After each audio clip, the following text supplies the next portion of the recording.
இதுதானே பண்ணணும். Mute unmute எடுத்துட்டேன். வருதா சத்தா?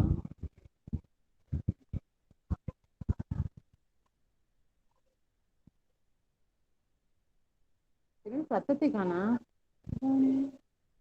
கொஞ்ச நேரத்துக்கு முன்னாடி சத்தம் கேட்டுச்சு.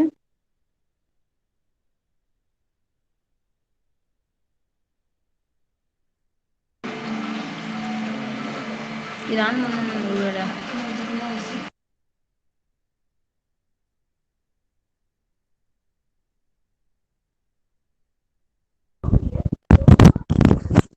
Good evening madam.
அனைவருக்கும் வணக்கம்.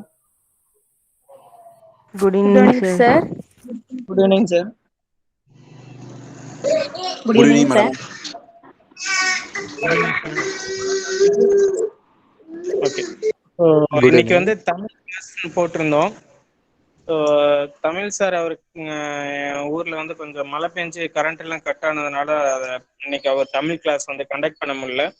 ஸோ அதனால வந்து அன்னைக்கு இந்தியன் பாலிட்டி கிளாஸ் ரன் பண்ணோம் இல்லையா, ஸோ அதனோட கண்டினியூஷனா வந்து ஸோ இன்னைக்கு வந்து இந்திய அரசியலமைப்பு வந்து எப்படி உருவானுச்சு, ஸோ வந்து ஏற்கனவே வந்து இந்திய அரசியலமைப்பு உருவாகிறதுக்கு முன்னாடி எந்தெந்த அடிப்படையில் சட்டங்கள் இயற்றப்பட்டு செஞ்சாங்க அப்படிங்கிறத பார்த்தோம்.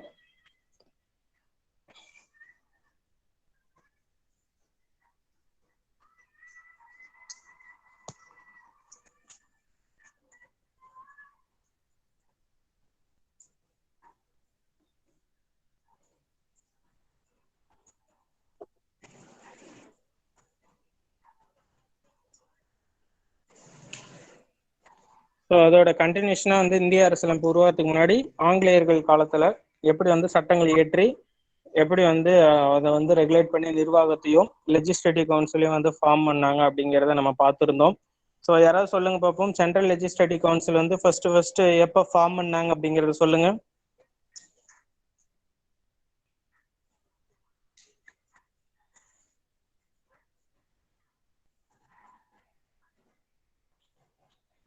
பேசுறது கேக்குதா? கேக்குதுங்க சார். பேசுறது கேக்குதா?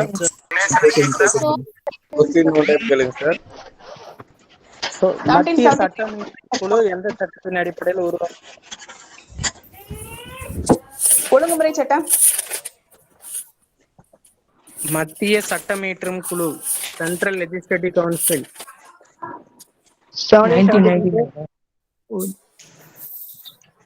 மத்திய சட்டமேற்றும் குழு. ஸோ அதோடைய எல்லாமே டிஃபரன்ஷியேட் பண்ணி உங்களுக்கு வந்து PPT கொடுத்திருந்தேன். 1853 sir.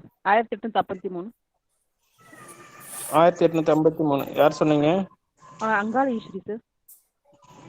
Okay, very good. So 1853 பட்டை சவுண்ட் கம்மியா இருக்கு சார்.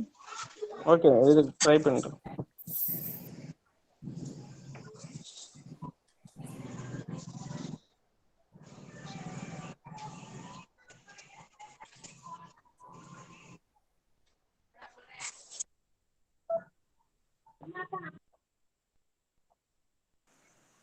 ஹலோ ஹலோ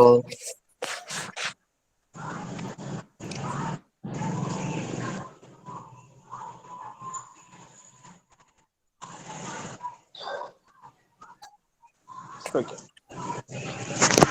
ஸோ அடுத்து 1853 இந்திய பட்டய சட்டம். மூலியமா தான் இப்ப கேக்குதுங்களா? நோ சார், ரொம்ப லோவா இருக்கு வாய்ஸ்.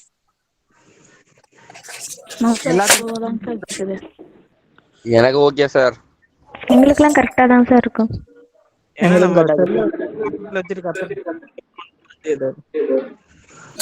சார் ஹெட்செட் போட்டுருக்கீங்களா? கரெக்டா இருக்கு. மொபைல் வாய்ஸ் மட்டும் தான் அது இருக்கு. கொஞ்சம் அதிகப்படுத்திங்க. சவுண்ட் ஏதாவது கம்மியா இருந்தா அதிகப்படுத்திங்க. கேக்குதா இப்ப? கேக்குது சார். எஸ் சார், கேக்குதுங்க சார். ஓகே.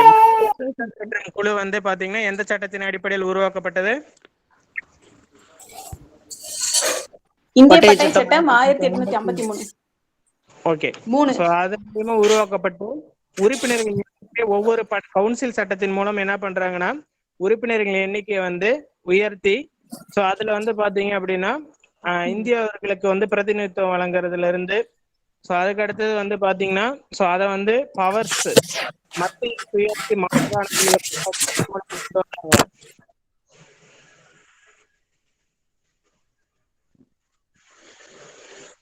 மத்தியில் சுயாட்சி, மாகாணத்தில் இரட்டையாட்சி.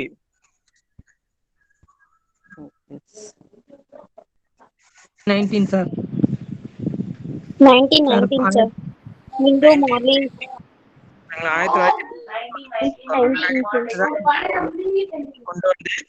மாகாணத்தின் துறைகள் வந்து இரண்டா பிரிக்கப்பட்டது. மாற்றப்பட்ட துறைகள், ஒதுக்கப்பட்ட துறைகள். ஒதுக்கப்பட்ட துறைகள் யாருடைய கட்டுப்பாட்டில் இருந்தது? மாகாணங்களின் governor sir. Viceroy executive council. Viceroy ஆலோசனை குழுவின் கட்டுப்பாட்டுல ஒதுக்கப்பட்ட துறைகள் இருந்துச்சு. மாகாண ஆளுநர் மற்றும் அமைச்சர்கள் கட்டுப்பாட்டுல மாற்றப்பட்ட துறைகள் இருந்தது. சரிங்களா? தயவு செஞ்சு நோட்ஸ் கொடுத்தா அன்னைக்கு கேப் இருக்கும்போது படிச்சிருங்க. நேற்று நைட்டே எல்லாத்துக்கும் அனுப்பியாச்சு. ஸோ அதனால மெயில வந்து எடுத்துட்டு ரெஃபர் பண்ணுங்க. ஸோ ஒவ்வொரு டாபிக்கும் கண்டினியூஷன் தான் இது பாலிட்டி பொறுத்த வரைக்கும். ஸோ நடுவுல இருந்து நடத்தினா புரியாது. ஸோ அதனால முதல்ல இருந்து எல்லாருமே என்ன பண்ணுங்க, நோட்ஸை கிளியரா எல்லாமே படிங்க. ஸோ ரொம்ப எஃபெக்ட் போட்டு தான் நோட்ஸ் ரெடி பண்ணி கொடுத்துருக்கேன். சரிங்களா? ஸோ அதனால தெளிவா எல்லாருமே படிச்சீங்க. கோஆர்டினேஷன் பண்ணி படிக்கிறதுக்காக தான் பின்னாடி சார்ட் எல்லாம் போட்டு கொடுத்துருக்கேன். சரிங்களா? ஸோ கவர்னர் ஜெனரல் பெங்கால் எப்போ மாத்துறாங்க, கவர்னர் ஜெனரல் ஆஃப் இந்தியா எப்போ மாற்றினாங்க, வைஸ்ராய்னு எப்போ மாற்றினாங்க, அது ஒரு சார்ட் ரெடி பண்ணியிருக்கோம். ஸோ அதுக்கு அடுத்தது லெஜிஸ்லேட்டிவ் கவுன்சில் எப்போ ஃபார்ம் பண்ணுறாங்க, அதோட மெம்பர்ஸ் எப்படி இன்க்ரீஸ் பண்ணாங்க அப்படிங்கிற ஒரு சார்ட் இருக்கும். ஸோ அதுக்கு அடுத்தது பார்த்தீங்கன்னா அந்த இயக்குனர் குழு கட்டுப்பாட்டு குழு எப்போ உருவாக்குனாங்க, எப்போ கலைச்சாங்க அப்படிங்கிறதுக்கு ஒரு சார்ட் ரெடி பண்ணியிருப்பேன். ஸோ வந்து இதெல்லாம் வந்து பார்த்தீங்கன்னா ஒரு கோஆர்டினேஷன் பண்ணி படிக்க வேண்டியது, ஏன்னா இது வந்து கன்ஃபியூஸ் ஆகும். சரிங்களா? ஸோ அதனால வந்து அது ஒரு சார்ட்டா போட்டு உங்களுக்கு கொடுத்துருப்பேன். ஸோ அதனால அதை கட்டாயம் வந்து படிங்க. அதை கம்பேரிசன் பண்ணி படிச்சாதான் மைண்ட்ல ஞாபகம் இருக்கும். சரியா? சரி, ஓகே. ஸோ இப்படி வந்து மத்திய சட்டமேற்றும் குழு உருவாக்கப்பட்டு மத்தியில் சுயாட்சி, மாகாணத்தில் இரட்டையாட்சி வந்து இந்திய அரசு சட்டம் 1919. இதனுடைய வேறு பெயர் என்னங்க? தேர்ந்தெடுத்தா. மாண்டேகர் யாரு, செம்ஸ் போர்டுங்கிறவங்க யாரு? மாண்டேக் வந்து இந்திய அரசு மாண்டேக் என்பது இந்திய மாண்டேக்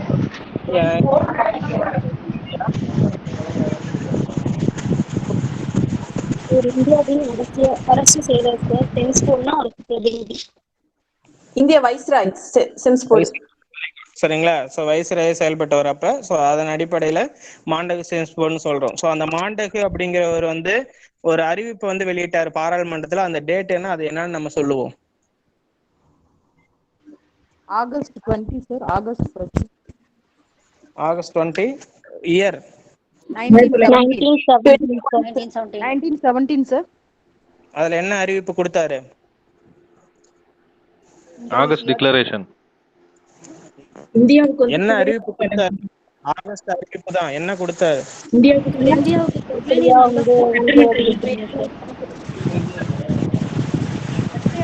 ஒழிக்கப்பட்டது நினைக்கிறேன். படிப்படியாக ஏற்படுத்தப்படும் அப்படின்னு சொல்லி மாகாணங்கள சுயாட்சி வந்து அறிமுகப்படுத்தப்படும் அப்படிங்கிறத வாக்குமூலமா முதல்ல அறிவிப்பா கொடுத்திருப்பாரு. ஸோ அதன் அடிப்படையில மாகாணத்துக்கு தேர்தல் வந்து நடைமுறைப்படுத்தப்பட்டிருக்கும். அதன் அடிப்படையில பாத்தீங்கன்னா முதல்ல சென்னை மாகாணத்துக்கு தேர்தல் நடைபெற்று அப்ப வந்து பாத்தீங்கன்னா காங்கிரஸ் வந்து தேர்தல்ல வந்து கலந்து கொள்ள மாட்டாங்க. ஏன்?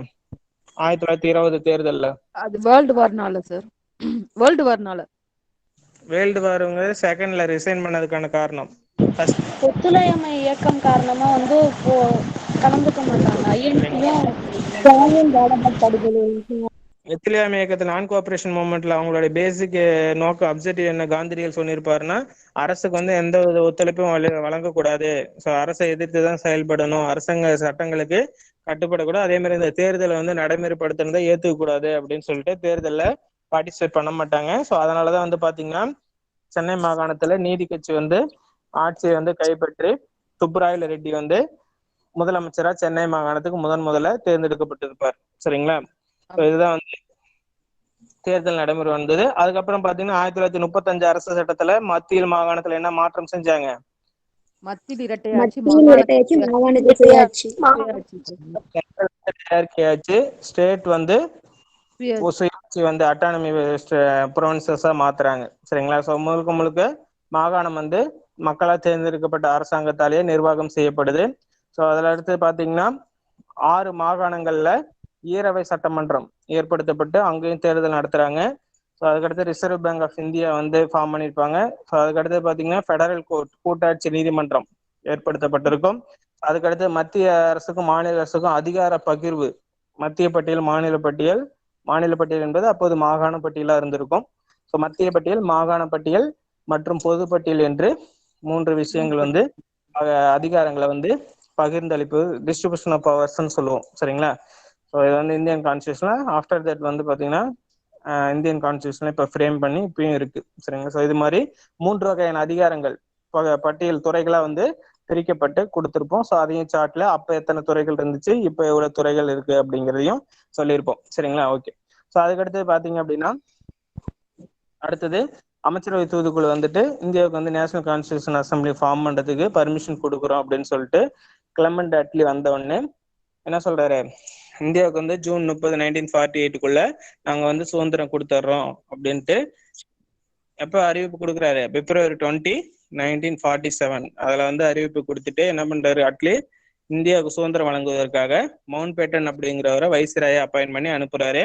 ஸோ அவர் தான் வந்து ஜூன் 3 அன்னைக்கு என்ன பண்றாரு, இந்தியாவுக்கு சுதந்திரம் வந்து வழங்குறதா, இந்தியாவானது இந்தியா பாகிஸ்தான் என்ற 2 நாடுகளா பிரிக்கப்படும் அப்படிங்கிற டிக்கிபர்ட் பிளான் அப்படிங்கிற அந்த டிக்கிபர்ட் திட்டத்தை வந்து ஜூன் 3ஆம் தேதி அனௌன்ஸ் பண்ணுவாரு. ஸோ அதன் அடிப்படையில ஜூலை 4ஆம் தேதி பிரிட்டிஷ் பார்லிமெண்ட்ல என்ன பண்றாங்க, சுதந்திர மசோதா வந்து அறிமுகப்படுத்தப்பட்டு ஜூலை 18 1947 நிறைவேற்றப்பட்டு ஆகஸ்ட் 5 அன்னைக்கு நடைமுறைப்படுத்தப்பட்டது. ஸோ அன்றிலிருந்து இந்தியா வந்து சுதந்திர நாடா ஆனது. சரிங்களா? ஸோ அதுல வந்து பாத்தீங்கன்னா சில நாட்களுக்கு வந்து ஏற்கனவே இந்த மவுண்ட் பேட்டனே வந்து கவர்னர் ஜெனரலா இருக்கட்டும் அப்படின்னு சொன்னதுனால first governor general of free India அப்படின்னு சொல்லுவோம் மவுண்ட் பேட்டன் பிரபு. ஸோ ஃபர்ஸ்ட் முதல் இந்தியாவின் கவர்னர் ஜெனரல் அப்படின்னா யாருங்க?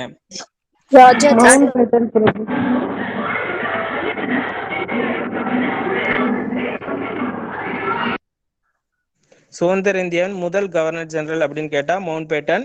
சுதந்திர இந்தியாவின் முதல் இந்திய கவர்னர் ஜெனரல் கேட்டா ராஜாஜி.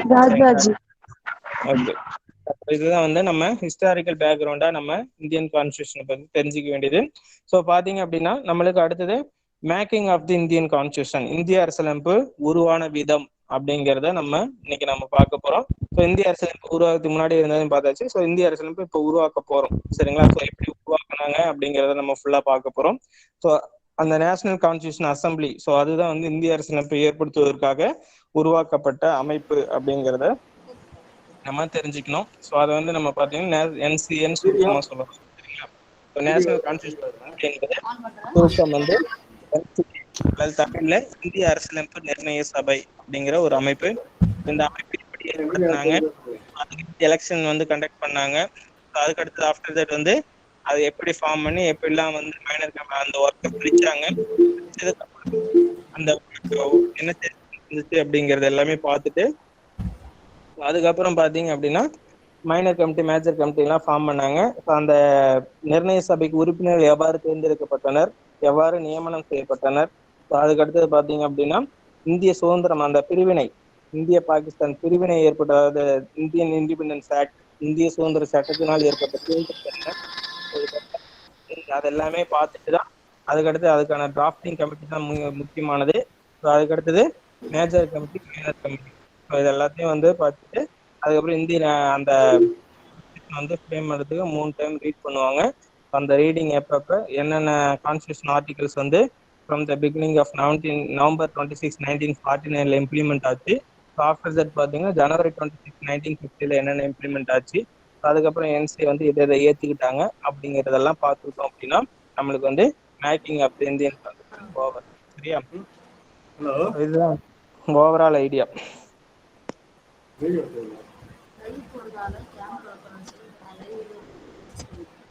ஹலோ சார், சொல்லுங்க சார். அனைவருக்கும் வணக்கம். அனைவருக்கும் வணக்கம். வணக்கம் சார். வணக்கம் சார். வணக்கம் வணக்கம் சார். எல்லா பக்கத்துலயும் பயங்கர, நாங்க இந்த விழுக்காசு பயங்கர மழை பெஞ்சிட்டு இருக்கு. இருந்தாலும் எல்லாத்தையும்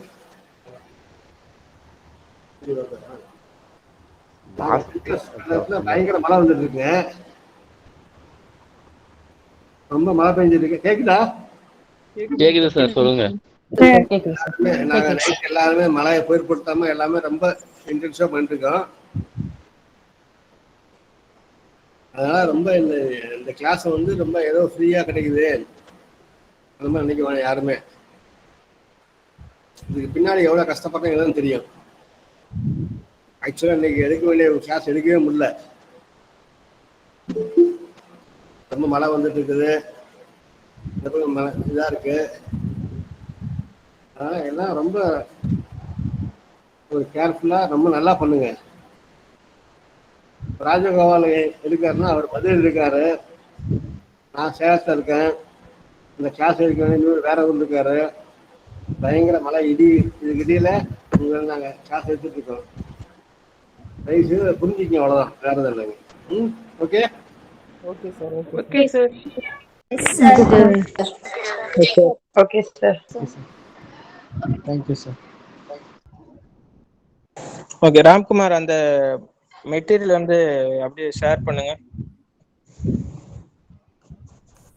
ஸோ பார்த்தீங்க அப்படின்னா ஃபர்ஸ்ட் பார்த்தீங்கன்னா இந்த இந்திய அரசியலமைப்பை இந்தியாவுக்குன்னு தனியாக உருவாக்கணும் அப்படிங்கிற கான்செப்ட் எப்படி உருவாக்குது அப்படிங்கிறத பார்க்கலாம். ஸோ 1928 சரிங்களா. ஸோ அவருக்கு சார் ஸ்கிரீன் பண்ணுவாரு. ஸோ அதுக்கப்புறம் அதை பார்த்துப்பீங்க. நான் சொல்லிடுறேன். 1928 பாத்தீங்கன்னா ஃபர்ஸ்ட் லார்ட் பிர்கன்கட் அப்படிங்கிறவர் என்ன பண்றாருன்னா, இந்தியாவிற்கு இன்னும் ஒரு தனி அரசியலமைப்பை உருவாக்குறதுக்கு உங்களுக்கு வந்து முடியாது, அதாவது உங்களுக்கு திராணி இல்லை அப்படிங்கிற ஒரு கான்செப்ட் ஒரு வாசகத்தை வந்து அவர் வெளியிடுறாரு. ஸோ அதை எதிர்த்து என்ன பண்றாருன்னா 1928 மோதிலால் நேரு வந்து நேரு அறிக்கை அப்படிங்கிற, அதாவது ஜவஹர்லால் நேருவோட ஃபாதர் சரிங்களா. ஸோ அவர் வந்து 1928 நேரு அறிக்கை அப்படிங்கிற ஒரு அறிவிப்பு வந்து வெளியிடுறாரு. ஸோ அதை எதிர்த்து பாத்தீங்க அப்படின்னா 1929 முகமது அலி ஜின்னா வந்து 14 அம்ச கோரிக்கையை வந்து வெளியிடுறாரு. ஸோ இதுல வந்து என்ன கேட்கறாங்க அப்படின்னா, இந்தியாவுக்கு வந்து சுயாட்சி அமைப்புகள் ஏற்படுத்தணும், இந்தியாவில டொமினியன் அந்தஸ்து, அந்த நாங்களே வந்து அதாவது பிரிட்டிஷ் கண்ட்ரோல்ல இருந்தாலும் எங்களுடைய அதிகாரம் வந்து முழுக்க முழுக்க எங்களுடைய மக்கள் வந்து நிர்வாகம் செய்யற அதிகாரம் எங்களுக்கு மட்டுமே வழங்கணும் அப்படிங்கறதான் டொமினியன் அந்தஸ்து அப்படின்னு சொல்லுவோம், டொமினியன் ஸ்டேட்டஸ் அப்படிங்கிறது. ஸோ அந்த அதிகாரம் எங்களுக்கு வழங்கணும் அப்படிங்கறது நேரு அறிக்கையில வந்து அவர் கேட்டிருப்பாரு. ஸோ அதை எதிர்த்து முஸ்லீம்களுக்கு ஆதரவா வந்து என்ன பண்ணிருப்பாரு அப்படின்னா, முகமது அலி ஜின்னா வந்து பாத்தீங்கன்னா 1929 என்ன பண்ணுவாரு, 14 பாயிண்ட்ஸ் அப்படிங்கிற கோரிக்கைகளை வந்து டிமாண்ட் வந்து அவர் வந்து கேட்டிருப்பாரு சரிங்களா. ஸோ அதன் அடிப்படையில வந்து பாத்தீங்கன்னா 1934 எம்என் ராய் அப்படிங்கிறவரு சரிங்களா. ஸோ எம்என் ராய்க்கும் பிஎன் ராவுக்கும் ஒரு டிஃப்ரெண்ட் ஞாபகம் வச்சுங்க.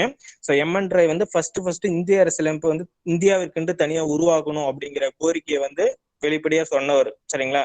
ஸோ ஆனா பிஎன் ராவ் பாத்தீங்கன்னா அந்த கான்ஸ்டியூஷன்ல அட்வைசரா இருந்தவர் சரிங்களா. ஸோ கான்ஸ்டியூஷன்ல அந்த என்சியோட அட்வைசரா அவர் அப்பாயின்ட் பண்ணியிருந்தாங்க. ஸோ ஆலோசகர் என்பவர் பிஎன் ராவ்.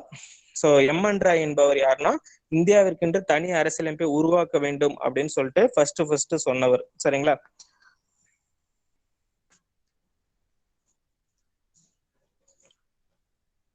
ராம்குமார் அந்த ஸ்கிரீன் ஷேர் பண்ணுங்க. ஸோ அதன் அடிப்படையில தான் என்ன பண்றாங்க அப்படின்னா, டொமினியன் அந்தஸ்து கேட்டுட்டே இருக்கிறதுனால 1940 அந்த ஆகஸ்ட் ஆஃபர்ல என்ன பண்றாங்க அப்படின்னா, இந்தியாவிற்கு வந்து டொமினியன் அந்தஸ்து கொடுக்குறோம் அப்படிங்கிற பெயரளவிலான ஒப்புதல். எதற்காக அப்படின்னா, செகண்ட் வேர்ல்டு வார்ல இந்தியா வந்து பார்ட்டிசிபேட் பண்ண வைக்கணும் அப்படிங்கிற ஸோ லின்லித்கோ பிரபுவோட ஆலோசனையின் அடிப்படையில என்ன பண்றாங்கன்னா 1940 ஆகஸ்ட் ஆஃபர் அப்படிங்கிற அந்த சலுகையை வந்து வழங்குறாங்க. ஸோ அதை வந்து யாரும் வந்து பெயரளவில் சொன்னதுனால ஏத்துக்கல.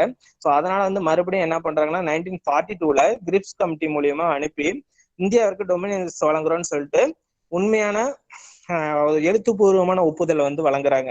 ஸோ அதுலயும் வந்து என்ன பண்றாரு காந்திஜி வந்து, ஸோ இந்த காலம் தாழ்த்து நீங்க கொடுத்த இந்த அறிவிப்பு வந்து திவாலாகி கொண்டிருக்கிற காசோலைக்கு பின் கையெழுத்து போட்ட மாதிரி, ஸோ அது வந்து ஒரு செல்லாத பயன்பாடு அற்றதா வந்து இதை கருதுறோம் அப்படின்னு சொல்லிட்டு கிரிப்ஸோட கமிட்டியோட ரெக்கமெண்டேஷன் அந்த டொமினியன் அந்தஸ்து கொடுக்குற ஒப்புதலை வந்து என்ன பண்ணிடுறாங்கன்னா அவங்க நிராகரிச்சிடுறாரு. ஸோ அதுக்கு அடுத்ததான் என்ன பண்றாங்க அப்படின்னா, பிரிட்டிஷ் பார்லிமெண்ட் 3 மெம்பர்ஸ் கொண்ட ஒரு கமிட்டியை ஃபார்ம் பண்ணி அமைச்சரவை தூதுக்குழு அப்படின்னு சொல்லிட்டு ஒன்னு அனுப்புறேன், கேபினெட் மிஷன் அப்படின்னு சொல்லிட்டு. ஸோ அவங்க என்ன பண்றாங்க, ஏன் அது கேபினெட் மிஷன் அப்படின்னு சொல்றோம் அப்படின்னா, ஸோ அந்த 3 பேருமே பிரிட்டிஷ் பார்லிமெண்ட்ல என்னவா இருக்காங்க, மெம்பரா இருக்காங்க சரிங்களா. ஸோ சாரி மினிஸ்டரா இருக்காங்க. ஸோ அதனால அவங்களை வந்து அமைச்சரவை தூதுக்குழு அப்படின்னு சொல்றோம் சரிங்களா. ஸோ 3 பேர் யார் அப்படின்னா, நம்ம ஆல்ரெடி சொல்லியிருக்கோம், sir Stafford grips, AV Alexander மற்றும் பெதிக் லாரன்ஸ் சரிங்களா. ஸோ இந்த 3 பேர் கொண்ட குழுவில் யாரு ஹெட்ன்னு கேட்டீங்கன்னா பெதிக் லாரன்ஸ் சரிங்களா. ஸோ அவர் தான் ஹெட்டு, கிரிப்ஸ் அப்படிங்கிறது கிடையாது சரிங்களா. ஸோ அதனால வந்து அதை நீங்க வந்து கிரிப்ஸ் ஞாபகம் வச்சுக்கணும், போட்டுறாதீங்க. ஸோ அமைச்சரவை தூதுக்குழு வந்து ஹெட் யாருன்னு கேட்டா பெதிக் லாரன்ஸ் தான் சரிங்களா. 1946 போடப்பட்ட கேபினெட் மிஷன். ஸோ இந்த கேபினெட் மிஷன் தான் என்ன பண்றாங்க அப்படின்னா, முதன்முறையா இந்தியாவிற்கு அரசியலமைப்பை உருவாக்க என்ன பண்றாங்க, அரசியலமைப்பு நிர்ணய சபை ஏற்படுத்துறதுக்கு பர்மிஷன் கொடுக்குறாங்க சரிங்களா. நேஷனல் கான்ஸ்டியூஷன் அசம்பிளியை ஃபார்ம் பண்றதுக்கு பர்மிஷன் கொடுத்தது அப்படின்னா யாரு அப்படின்னா,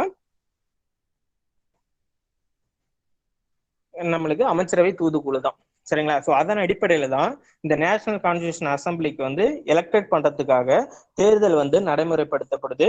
அந்த தேர்தல் பாத்தீங்க அப்படின்னா நம்மளுக்கு எதன் அடிப்படையில நடத்துறாங்க அப்படின்னா, விகிதாச்சார பிரதிநிதித்துவ முறை, அதாவது ரேஷியோ ப்ரொபோர்ஷனல் சரிங்களா. விகிதாச்சார சிங்கிள் ரெப்ரசன்டேஷன் அப்படின்னு சொல்லுவோம். விகிதாச்சார பிரதிநிதித்துவ முறை அப்படின்னா 10 லட்சம் பேர் கொண்ட மக்களுக்கு ஒரு நபர் வீதம் சரிங்களா. ஸோ மொத்தம் பாத்தீங்கன்னா 389 உறுப்பினர்கள் வந்து அந்த நேஷனல் கான்ஸ்டியூஷன் அசம்பிளிக்கு எப்ப 1946 ஜூலை ஆகஸ்ட் அந்த பீரியட்ல எலெக்ஷன் நடக்குது. அப்ப 10 லட்சம் பேர் மக்கள் தொகை கொண்டதுக்கு ஒரு நபர் வீதம் என்ன பண்றாங்க அப்படின்னா தேர்வு செய்யப்படுறாங்க. எப்ப இந்திய பாகிஸ்தான் பிரிவினைக்கு முன்னாடி. சரிங்களா. சோ இந்திய பாகிஸ்தான் பிரிவினை எப்ப நடக்குது? ஆகஸ்ட் 14, 1947 தான் அது இம்ப்ளிமெண்ட் ஆகுது. ஸோ அப்படிங்கும்போது அந்த ஆகஸ்ட் பிரிவினை பாகிஸ்தான் பிரிவினை நடந்ததுக்கு அப்புறம் நடந்த தேர்தலில் பாத்தீங்கன்னா அந்த 389ங்கிறது என்ன ஆயிருக்கும்னா 299 டிகிரீஸ் ஆயிருக்கும். ஏன்னா அவங்க பாகிஸ்தான் வந்து தனி நாடா போயிட்டாங்க அப்படிங்கறதுனால. ஸோ இதெல்லாம் ஜூம் பண்ணுமா உங்களுக்கு தெரியல.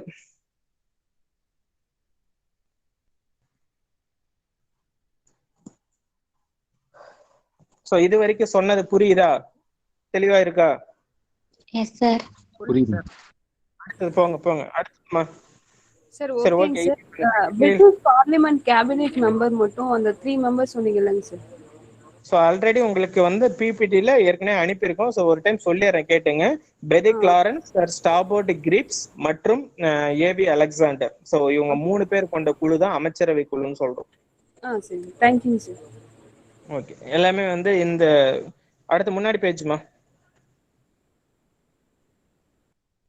இன்னும் போங்க முன்னாடி. அந்த அரசியலமைப்பு உருவான விதம்னு இருக்கு பாருங்க. Hello sir. சொல்லுங்க சார். ஸ்கிரீன் ஷேர் பண்ற ஐடி மட்டும் கொஞ்சம் சார். ஸ்கிரீன் ஷேர் பண்றதா? ஆனந்த் தான் அதுல பண்றாங்கன்னு நினைக்கிறேன். Okay sir.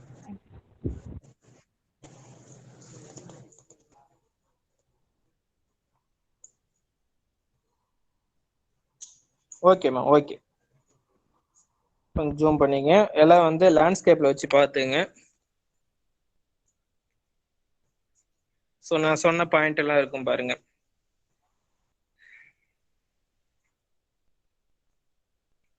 என்னமாச்சு? சரி ஓகே இருங்க, நானே ஷேர் பண்ண பார்க்குறேன். பட் ஆனால் என்னோட இது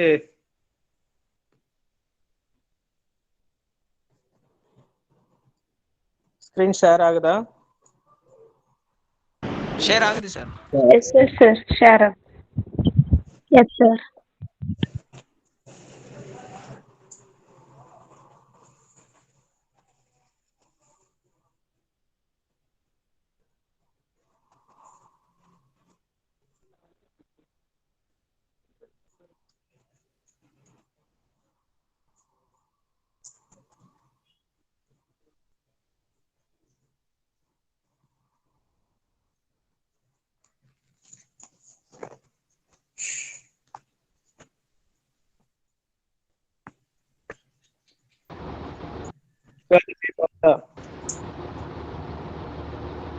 ஓகே சார்.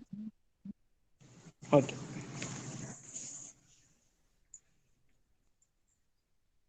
ஸோ பார்த்தீங்கன்னா இந்த ஜூலை ஆகஸ்ட்ல நடந்த தேர்தலில் 10 லட்சம் பேத்துக்கு ஒரு நபர் வீதம் அந்த அரசியலமைப்பு நிர்ணய சபைக்கு உறுப்பினர். என்னம்மா? நல்லா தான் தெரியுது சார். ஃபுல் ஸ்கிரீன் தெரியுது சார். ஓகேம்மா ஓகே, தேங்க்யூ. ஸோ பார்த்தீங்கன்னா அந்த விகிதாச்சார பிரதிநிதித்துவத்தின் அடிப்படையில் வந்து என்ன பண்ணுறாங்கன்னா உறுப்பினர்களை வந்து தேர்வு செய்கிறாங்க. ஸோ இதில் வந்து பார்த்தீங்கன்னா அந்த 389 இருக்கு இல்லையா? ஒரே நிமிஷம் இருங்க.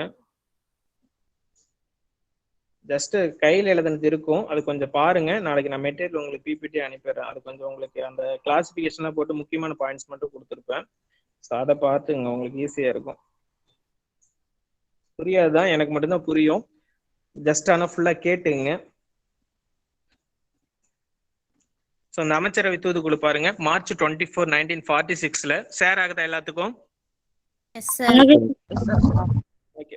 ஸோ மார்ச் 24, 1946 பார்த்தீங்கன்னா இந்த கேபினெட் மிஷன் வந்து வருகை புரிந்து மே 16 அவங்களுடைய திட்டத்தை வந்து அறிவிப்பாங்க. அந்த திட்டம் என்ன அப்படின்னா அதுதான் நேஷனல் கான்ஸ்டியூஷன் அசம்பிளி ஃபார்ம் பண்றதுக்கு பர்மிஷன் கொடுத்தது. ஸோ அந்த நேஷனல் கான்ஸ்டியூஷன் அசம்பிளியோட ஸ்ட்ரக்சர் பாருங்க. ஸோ ஃபர்ஸ்ட் பார்த்தீங்கன்னா ஜூலை ஆகஸ்ட் 1946 எலெக்ஷன் வந்து நடக்குது. ஸோ அந்த எலெக்ஷன்ல பாத்தீங்கன்னா 389 உறுப்பினர்கள் தேர்வு செஞ்சாங்க. அதுல 296 உறுப்பினர்கள் பாத்தீங்கன்னா நம்மளுக்கு பிரிட்டிஷ் மாகாணங்கள், சரிங்களா, அதாவது பிரிட்டிஷ் கண்ட்ரோல்ல இருந்த மாகாணங்கள். ஸோ பாத்தீங்கன்னா நம்மளுக்கு புதுக்கோட்டை, ராமநாதபுரம் இதெல்லாம் பாத்தீங்கன்னா ஜமீன்தாரோட கண்ட்ரோல், அதாவது சுதேச மன்னர்கள் கண்ட்ரோல்ல இருந்தது. ஆந்திராவோட சில பகுதிகள் இதெல்லாம் பாத்தீங்கன்னா சுதேச அரசர்களோட கண்ட்ரோல்ல இருந்தது. ஸோ அப்படிங்கும் போது அந்த பகுதிகளுக்கு வந்து பாத்தீங்கன்னா அந்த சுதேச அரசர்களே என்ன பண்ணாங்கன்னா அவங்களுக்கான உறுப்பினர்களை நியமனம் செஞ்சுக்கிட்டாங்க. சரிங்களா? ஆனா இந்த பிரிட்டிஷ் மாகாணங்கள்ல இருந்து உறுப்பினர்களை எப்படி தேர்வு செஞ்சாங்க அப்படின்னா தேர்தல் முறை. அதாவது நான் சொன்னேன் இல்லையா, 10 லட்சம் பேத்துக்கு ஒரு நபர் வீதம். சரிங்களா? சோ அதன் அடிப்படையில் என்ன பண்ணாங்கன்னா பிரிட்டிஷ் மாகாணங்கள்ல இருந்து உறுப்பினர்கள் தேர்வு செஞ்சாங்க. சோ இதுதான் மறைமுக தேர்தல். அதாவது மக்களே நேரடியா ஓட்டு போட்டா அது வந்து நேரடி தேர்தல். சோ மக்களால் தேர்ந்தெடுக்கப்பட்ட பிரதிநிதிகள் விகிதாச்சார அடிப்படையில தேர்வு செய்யப்பட்டா அது வந்து மறைமுக தேர்தல். சரிங்களா? சோ இப்ப வந்து பாத்தீங்கன்னா குடியரசுத் தலைவர் தேர்தலையும் நம்ம சொல்லியிருப்போம். சரிங்களா? சோ மக்களால் தேர்ந்தெடுக்கப்பட்ட பிரதிநிதிகள் வந்து அவங்களோட பிரதிநிதித்துவ விகிதாச்சாரம், அதாவது பாத்தீங்கன்னா எம்பியே பாத்தீங்கன்னா ஒரு எம்எல்ஏ எத்தனை எம்எல்ஏ சேர்ந்தது எம்பி தொகுதியில வருங்க? 6 எம்எல்ஏ சார். Very good. சரிங்களா? 6 சட்டப்பேரவை தொகுதிகள் சேர்ந்ததுதான் ஒரு பாராளுமன்ற தொகுதி. சரிங்களா? ஸோ எக்ஸாம்பிள் பாத்தீங்கன்னா நம்ம ஸ்டேட் பாத்தீங்கன்னா 234 சட்டப்பேரவை தொகுதிகள் இருக்கு. ஸோ 6 டிவைட் பண்ணீங்க அப்படின்னா நம்மளுக்கு 39 பாராளுமன்ற தொகுதிகள் வந்து இருக்கும். சரிங்களா? ஸோ 6 சட்டப்பேரவை தொகுதிகள் இணைந்தது. இதுதான் வந்து விகிதாச்சாரம் அப்படிங்கிறது. ஸோ 234 சட்டப்பேரவை உறுப்பினர்கள் நம்ம தேர்ந்தெடுக்கிறோம். ஸோ அதுல இருந்து பாத்தீங்கன்னா நம்மளுக்கு 39 பாராளுமன்ற, அது ஒரு விகிதாச்சாரம். ஸோ இந்த அதே மாதிரி இந்தாண்ட பாத்தீங்க அப்படின்னா 18 லோக்சபா வந்து ராஜ்யசபா உறுப்பினர்களை நம்ம தேர்வு செய்யறோம். சோ இதுவும் வந்து பாத்தீங்கன்னா மறைமுக தேர்தல். எதன் அடிப்படையில ராஜ்யசபாவுக்கு யார் வந்து ஓட் பண்றா உறுப்பினர்களுக்கு? MLA sir. சோ மக்களால் தேர்ந்தெடுக்கப்பட்ட சட்டப்பேரவை உறுப்பினர்கள் தான் என்ன பண்றாங்க அப்படின்னா ராஜ்யசபாவுக்கு உறுப்பினர்களை தேர்வு செய்யறாங்க. சோ இதெல்லாம் தான் என்னது மறைமுக தேர்தல். சோ அதுல இருந்து பாத்தீங்கன்னா அந்த எம்எல்ஏ, அந்த MP, Rajya Sabha MP, Lok Sabha MPs, so அதுக்கு அடுத்தது பாத்தீங்கன்னா சட்ட மேலவை இருந்துச்சுன்னா அதுல இருக்க MLCs, member of legislative councils, so இவங்க எல்லாமே வந்து என்ன பண்ணுவாங்க, குடியரசுத் தலைவர் தேர்தல்ல தேர்ந்தெடுக்கப்பட்ட உறுப்பினர்கள் மட்டும், elected members of both houses of parliament and all state legislative assemblies and Puducherry and Delhi union டெரிட்டரிஸோட elected members மட்டும்தான், நாட் நாமினேட்டட் மெம்பர்ஸ். ஸோ இதுதான் வந்து மக்களால் நேரடியாக தேர்ந்தெடுக்கப்பட்ட உறுப்பினர்கள் இல்லாம மக்களால் தேர்ந்தெடுக்கப்பட்ட பிரதிநிதிகள் மூலம், சரிங்களா, அவங்க மூலியமா இன்னொருத்தரை செலக்ட் பண்றதுதான் மறைமுக தேர்தல் அப்படிங்கிறதும் விகிதாச்சார பிரதிநிதித்துவம் அப்படிங்கிறதும். சரிங்களா? சோ அந்த விகிதாச்சாரம் என்பது 10 லட்சம் பேத்துக்கு ஒருத்தர் அப்படிங்கிறத சொல்றதுதான் விகிதாச்சாரம். சரிங்களா? ஓகே. அதன் அடிப்படையில் என்ன பண்றாங்கன்னா பிரிட்டிஷ் மாகாணங்கள்ல இருந்து 296 உறுப்பினர்களை தேர்வு செய்யறாங்க. 93 உறுப்பினர்களை வந்து என்ன பண்றாங்கன்னா சுதேசி மன்னர்களே நியமிக்கிறாங்க. சோ இதன் அடிப்படையில 389 உறுப்பினர்களை தேர்வு செஞ்சாங்க. அந்த 296லயும் பாருங்க 2ஆ கிளாஸிஃபை பண்றோம். சோ 292ல 11 மாகாண உறுப்பினர்கள், 4 முதன்மை ஆணையர்கள் கட்டுப்பாட்டுல இருந்த டெல்லி, ஆக்ரா, கூர்க், பலுச்சிஸ்தான் இதுல இருந்து ஒவ்வொரு உறுப்பினர்கள். சரிங்களா? சோ இதெல்லாம் பாத்தீங்கன்னா நம்மளுக்கு என்ன பண்ணிருப்பாங்கன்னா அந்த பஞ்சாப் சீக்கிய போர் நடக்கும் போதெல்லாம் பாத்தீங்கன்னா அதை கண்ட்ரோல் பண்ணதுக்கு ஒரு ஆணையரை வந்து அப்பாயின்ட் பண்ணிருப்பாங்க. சரிங்களா? சீக்கிய போர்லாம் பாத்தீங்கன்னா அதுல வந்து சீக்கிய போர்ல பஞ்சாபுக்கு முதல் ஆணையரை யாரை போட்டாங்க?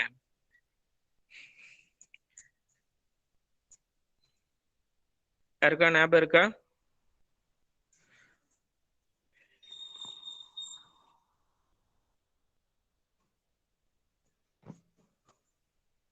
பஞ்சாப் சீக்கிய போர் முடிஞ்ச உடனே செகண்ட் சீக்கிய போர்ல பஞ்சாப் வந்து இணைக்கப்பட்டு அதுக்குன்னு ஒரு முதன்மை ஆணையரை போட்டிருப்பாங்களே. நான் பேசுறது கேக்குதா? கேக்குது சார், கேக்குது. ஓகே. யாருக்கா ஞாபகம் இருக்கா? Yes sir. சொல்லுங்க.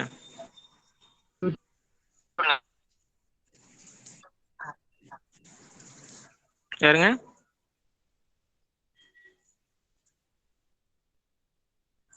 கொஞ்சம் விட்டு விட்டு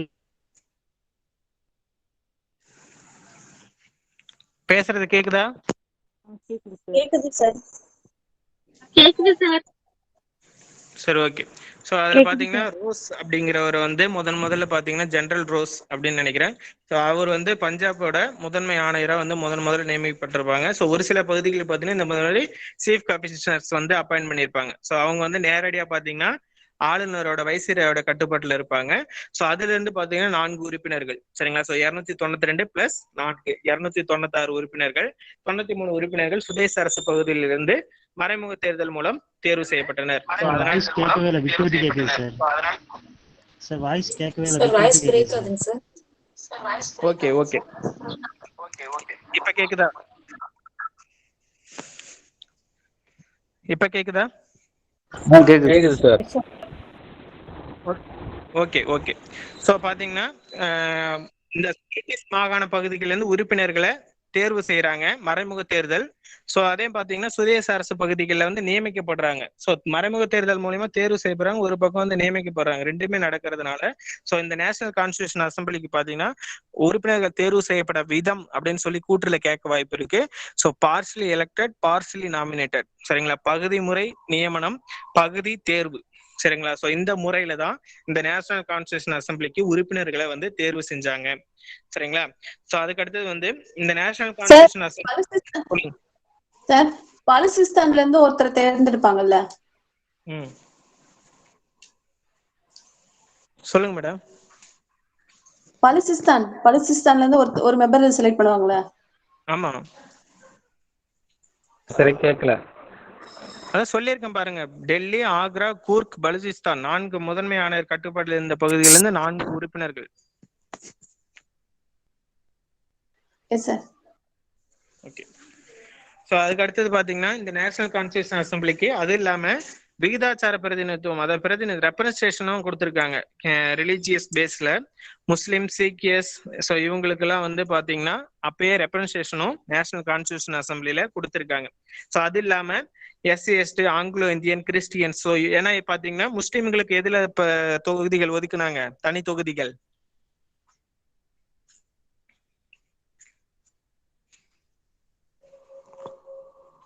எஸ்சி எஸ்டிக்கு சாரி முஸ்லிம்களுக்கு தனி தொகுதிகள் எதில் ஒதுக்குனாங்க? 1935 சார்.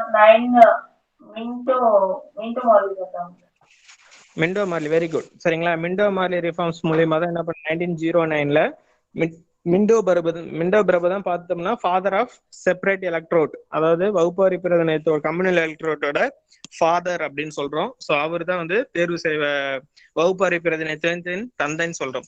ஸோ அதுலதான் வந்து முஸ்லிம்களுக்கு தனி தொகுதிகள் வழங்கப்பட்டு அது அப்படியே பார்த்தீங்கன்னா கிறிஸ்துவர்கள், ஆங்கிலோ இந்தியர்கள், ஐரோப்பியர்களுக்கு வந்து 1919 மாண்டக சென்ஸ்போர்ட் சீர்திருத்தம் மூலியமாகவும் 1935 இந்திய அரசு ஆக்ட் மூலியமா எஸ்சி எஸ்டிக்கும் அந்த பிரதிநிதித்துவமானது விரிவுபடுத்தப்பட்டிருக்கும் சரிங்களா. சோ அந்த தொகுதிகள் பிரதிநிதித்துவம் என்பது நேஷனல் கான்ஸ்டியூஷன் அசம்பிளி ஃபார்ம் பண்ணதுலயும் அதனுடைய ரெப்ரசன்டேஷன் வந்து அவங்க வந்து எடுத்துக்கிட்டாங்க சரிங்களா. சோ அந்த பிரதிநிதித்துவம் வந்து அவங்களுக்கு வழங்கப்பட்டது. So national constitution assembly form பண்ணதுலயும் இந்த விகிதாச்சார பிரதிநிதித்துவம் மட்டும் இல்லாமல் கம்யூனிட்டி வகுப்புகள் வாரியான பிரதிநிதித்துவம், கம்யூனல் எலக்ட்ரேட்டும் நடந்தது சரிங்களா.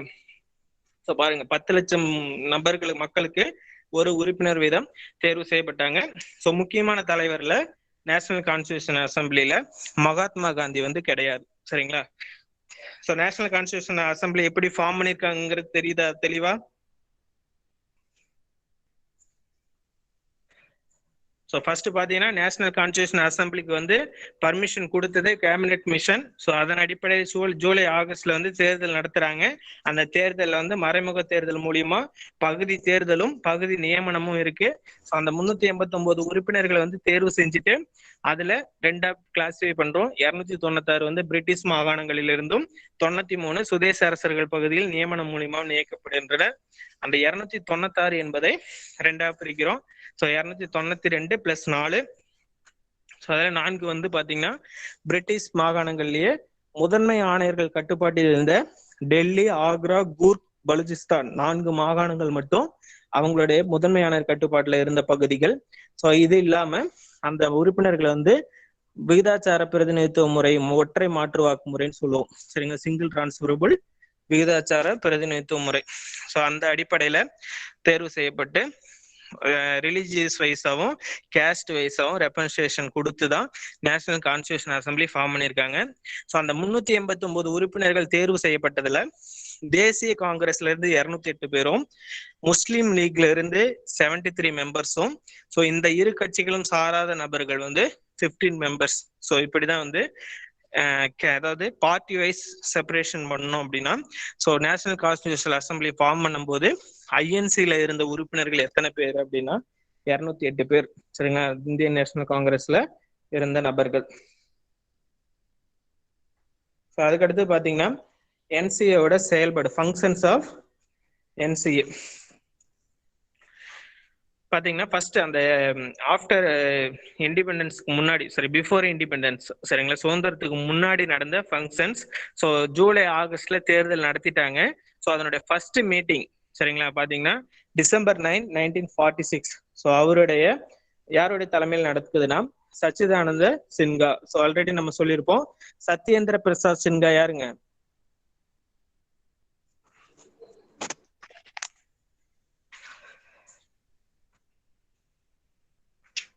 சார்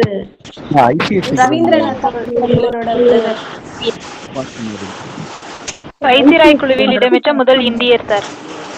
வைசிராயின் எக்ஸிக்யூட்டிவ் கவுன்சில். ஸோ அதுதான் முக்கியம். வைசிராயோட எக்ஸிக்யூட்டிவ் கவுன்சில்ல 5th ஒரு மெம்பர் இருந்தாரு. ஸோ 5th வந்து பாத்தீங்கன்னா நம்ம 4வது ஒரு சட்ட உறுப்பினர் சேர்த்து 5வது எக்ஸ்டெண்ட் பண்ணோம். ஸோ அந்த 5 மெம்பர்ஸ்ல ஒரு மெம்பரா வந்து முதல் இந்தியரா ஒருத்தர் நியமிச்சாங்க. ஸோ அந்த முதல் இந்தியர் யாருன்னா சத்யேந்திர பிரசாத் சின்ஹா. ஸோ அது வேற, சச்சிதானந்த சின்ஹா என்பது வேற. சரிங்களா, ஸோ இவங்களை யாரு வந்து ப்ரொபோஸ் பண்ணாங்க தற்காலிக தலைவரா அப்படின்னா ஜேபி கிருபாலனி. சரிங்களா, ஸோ அவங்க தான் வந்து என்ன பண்றாங்க அப்படின்னா இந்த சச்சிதானந்த சின்ஹா வந்து கான்ஸ்டியூஷன் அசம்பிளியோட டெம்பரரி பிரசிடெண்டா வந்து அப்பாயின்ட் பண்றாங்க. ஸோ அதுக்கு அடுத்தது அவங்க இறந்ததுனால மறுபடியும் என்ன பண்றாங்க, December 11 அன்னைக்கு அதனுடைய செகண்ட் செஷன் வந்து ஸ்டார்ட் ஆகுது. ஸோ அதுல பாத்தீங்க அப்படின்னா அதனுடைய தலைவரா வந்து பாத்தீங்கன்னா ராஜேந்திர பிரசாத் வந்து நிரந்தர தலைவராகவும், துணைத் தலைவர்களாக ஹச்ஜி முகர்ஜி, ஹரிஷ் சந்திர முகர்ஜி அப்படிங்கிற ஹச்ஜி முகர்ஜியும் VT கிருஷ்ணமாச்சாரி. சரிங்களா, ஸோ இங்க நோட் பண்ணீங்க, TT கிடையாது, VT கிருஷ்ணமாச்சாரி. ஸோ இவர் வந்து துணைத் தலைவரா இருக்காரு. சரிங்களா, TT கிருஷ்ணமாச்சாரி எங்க வராருங்க?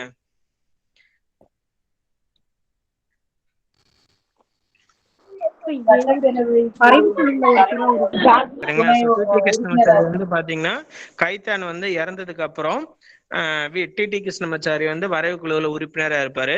சோ ஆனா இங்க வந்து துணைத் தலைவரா இருந்தது யாரு அப்படின்னா VT கிருஷ்ணமாச்சாரியும் ஹரிச்சந்திர முகர்ஜி என்று அழைக்கப்படுகிற ஹச்ஜி முகர்ஜி. சரிங்களா, சோ இவங்க வந்து 2 பேரும் துணைத் தலைவராகவும், சோ ஆலோசகரா இருந்தது யாரு அப்படின்னா BN ராவ். சரிங்களா, சோ இவங்க 3 பேரை வந்து December 11 அன்னைக்கு தேர்வு செஞ்சாங்க. சோ இந்த December 11 நடந்ததுக்கு அப்புறம் December 13 சோ எந்த ஒரு விஷயம் வந்து ஸ்டார்ட் பண்ணாலும் நம்ம இதை தான் செய்ய போறோம் அப்படிங்கிற ஒரு ப்ரீ பிளான் இருக்கணும் இல்லையா. சோ நோக்கம், அப்ஜெக்டிவ். சோ அந்த அப்ஜெக்டிவ் ரெசல்யூஷன்ஸ், அதாவது குறிக்கோள் தீர்மானங்கள் அப்படிங்கிற பெயர்ல ஒரு குறிப்பை வந்து என்ன பண்றாருன்னா ஜவஹர்லால் நேரு வந்து என்ன பண்றாருன்னா December 13 அன்னைக்கு ரிலீஸ் பண்றாரு நேஷனல் கான்ஸ்டியூஷன் அசம்பிளில. சோ அதுதான் அப்ஜெக்டிவ் ரெசல்யூஷன், குறிக்கோள் தீர்மானங்கள் சொல்றோம். சோ இதை வந்து பாத்தீங்கன்னா இந்தியா அந்த அரசியலமைப்பு நிர்ணய சபை என்று அழைக்கப்படுகிற நேஷனல் கான்ஸ்டியூஷன் அசம்பிளி என்ன பண்றாங்கன்னா January 22, 1947 அன்னைக்கு அக்செப்ட் பண்ணிக்கிறாங்க. சோ இதுல சில திருத்தங்கள் செஞ்சுதான் நம்ம என்ன வச்சிருக்கோம் அப்படின்னா இந்திய அரசியலமைப்பின் முகவுரை அப்படின்னு சொல்லிட்டு இந்த அப்ஜெக்டிவ் ரெசல்யூஷனோட சில சேஞ்சஸ் பண்ணி தான் நம்ம என்ன பண்ணிருக்கோம் இந்திய அரசியலமைப்போட முகவுரையா வச்சிருக்கோம். சோ இந்த இந்திய அரசியலமைப்பு முகவுரை வந்து சில பகுதிகள் வந்து திருத்தம் செஞ்சு ஒரு 3 வார்த்தைகள், சோசியலிஸ்ட், செக்குலர், இன்டெகிரிட்டி அப்படிங்கிற 3 வார்த்தைகள் வந்து என்ன பண்ணிருக்காங்க இப்ப புதுசா மறுபடியும் சேர்த்தாங்க. அது எப்ப சேர்த்தாங்க? 1976 42 அமெண்ட்மெண்ட். Very good. சரிங்களா, 42nd கான்ஸ்டியூஷனல் அமெண்ட்மெண்ட் ஆக்ட் மூலியமா 1976 இந்த சோசியலிஸ்ட், செக்குலர், இன்டெகிரிட்டி அப்படிங்கிற சமதர்ம சமய சார்பற்ற ஒருமைப்பாடு அப்படிங்கிற 3 வாசகங்கள் இந்திய அரசியலமைப்பில் சேர்க்கப்பட்டது. சோ இது வந்து 42 சட்டத்திருத்தம் 1976 மூலியமா. சோ நம்ம இதை பிரியாம்பிள் படிக்கும் போது நம்ம பார்ப்போம். சோ வந்து ஒரே ஒரு டைம் தான் இந்திய அரசியலமைப்போட முகவரியை வந்து மாத்திருக்காங்க. சோ அந்த முகவரியை உருவாக்குனவர் யாரு அப்படின்னா ஜவஹர்லால் நேரு. சரிங்களா, சோ எப்ப எடுத்துட்டு வந்தாரு அப்படின்னா December 13, 1946 அப்ஜெக்டிவ் ரெசல்யூஷன் அப்படிங்கிற குறிக்கோள் தீர்மானங்கள் பெயர்ல கொண்டு வந்தாரு. அதை எப்ப ஏத்துக்கிட்டாங்க அப்படின்னா January 22, 1947. சரியா, ஓகே. ஸோ அதுக்கு அடுத்தது பாத்தீங்க அப்படின்னா இந்திய சுதந்திர சட்டம், அதாவது இந்தியன் இண்டிபெண்டன்ஸ் ஆக்ட் அப்படிங்கிறது பிரிட்டிஷ் பார்லிமெண்ட்ல நிறைவேற்றப்பட்டது. என்னைக்கு நிறைவேற்றப்பட்டது? ஜூலை 18. ஜூலை 18.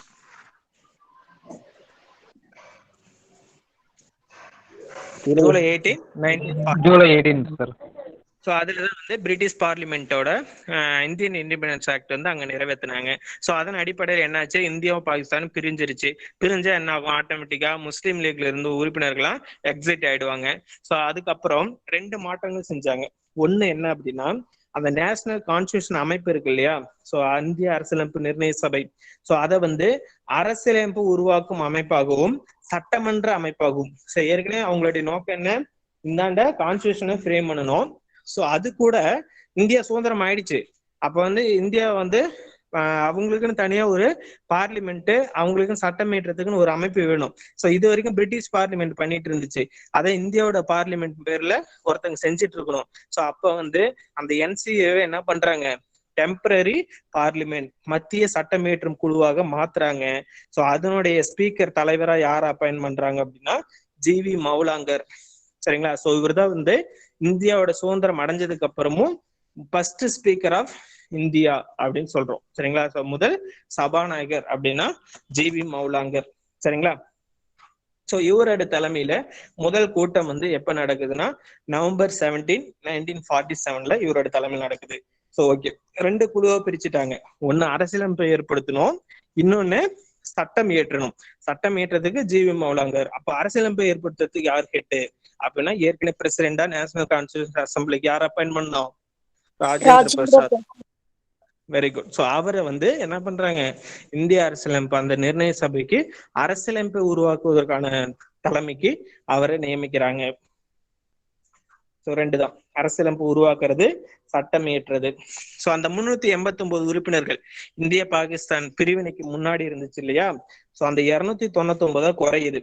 ஸோ அதுல 229 பேர் வந்து பிரிட்டிஷ் மாகாணங்களில் இருந்தும் 70 பேர் வந்து சுதேச அரசர்களின் பகுதிகளில் இருந்தும் தேர்வு செய்யப்படுறாங்க.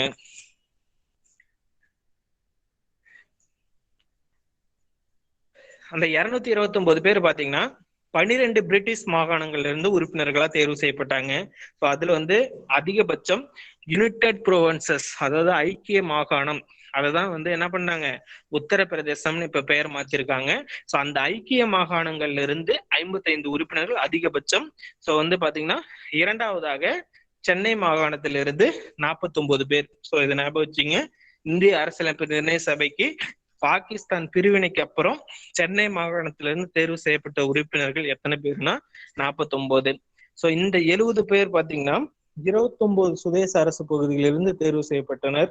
அதுல மைசூர்ல இருந்து மட்டும் மேக்சிமம் 7 உறுப்பினர்கள் வந்து நியமிக்கப்பட்டனர். சரியா? ஸோ பாத்தீங்கன்னா இந்த ஜூலை 16, 1947 அந்த பார்லிமெண்ட்ல பில் பாஸ் பண்ணோன்னு என்ன பண்ணிடுறாங்க, பாகிஸ்தான் வந்து வெளியே போயிடுது. ஸோ அதன் அடிப்படையில மொத்தம் 12 கூட்டங்கள், சரிங்களா, 11 கூட்டம் நடந்திருக்கும். 12வதா இந்த இந்திய அரசியலமைப்பை ஏத்துக்கிறதுக்காக ஒரு கூட்டம் நடக்கும் ஜனவரி 24, 1950. ஸோ அதுக்கு முன்னாடி மொத்தம் அந்த 12 கூட்டத்துல 5வது கூட்டம், சரிங்களா, ஆகஸ்ட் 14 to 30. ஏன்னா அதுக்கு முன்னாடி தான் என்ன ஆயிடுது, பாகிஸ்தான் எக்ஸிட் ஆயிடுது. ஸோ அதனால அந்த ஆகஸ்ட் 14 இருந்து 30 வரைக்கும் நடந்த கூட்டத்தொடர்ல என்ன பண்ணல, 5th செஷன்ல முஸ்லீம் லீக் கலந்துக்கல. ஸோ முஸ்லீம் லீக் இல்லாம நடந்த முதல் கூட்டத்தொடர், முதல் செஷன் அப்படின்னா 5th செஷன் தான். சரிங்களா? So August 14 to 30.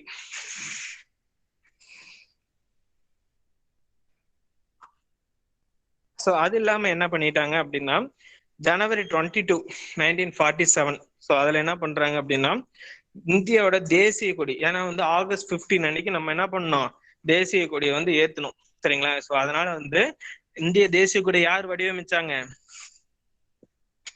Pingali Venkaiah Nayak. Very good. சரிங்களா? ஸோ அவர் வடிவமைச்ச கொடியை வந்து என்ன பண்றாங்கன்னா ஜூலை 22, 1947 இந்திய அரசியலமைப்பு வந்து ஏத்துக்குச்சு. அதாவது இந்திய அரசியலமைப்பு நிர்ணய சபை வந்து ஏத்துக்குச்சு. நேஷனல் கான்ஸ்டியூஷன் அசம்பிளி வந்து இந்தியாவோட நேஷனல் பிளாக் வந்து ஜூலை 22, 1947 அக்செப்ட் பண்ணிட்டாங்க.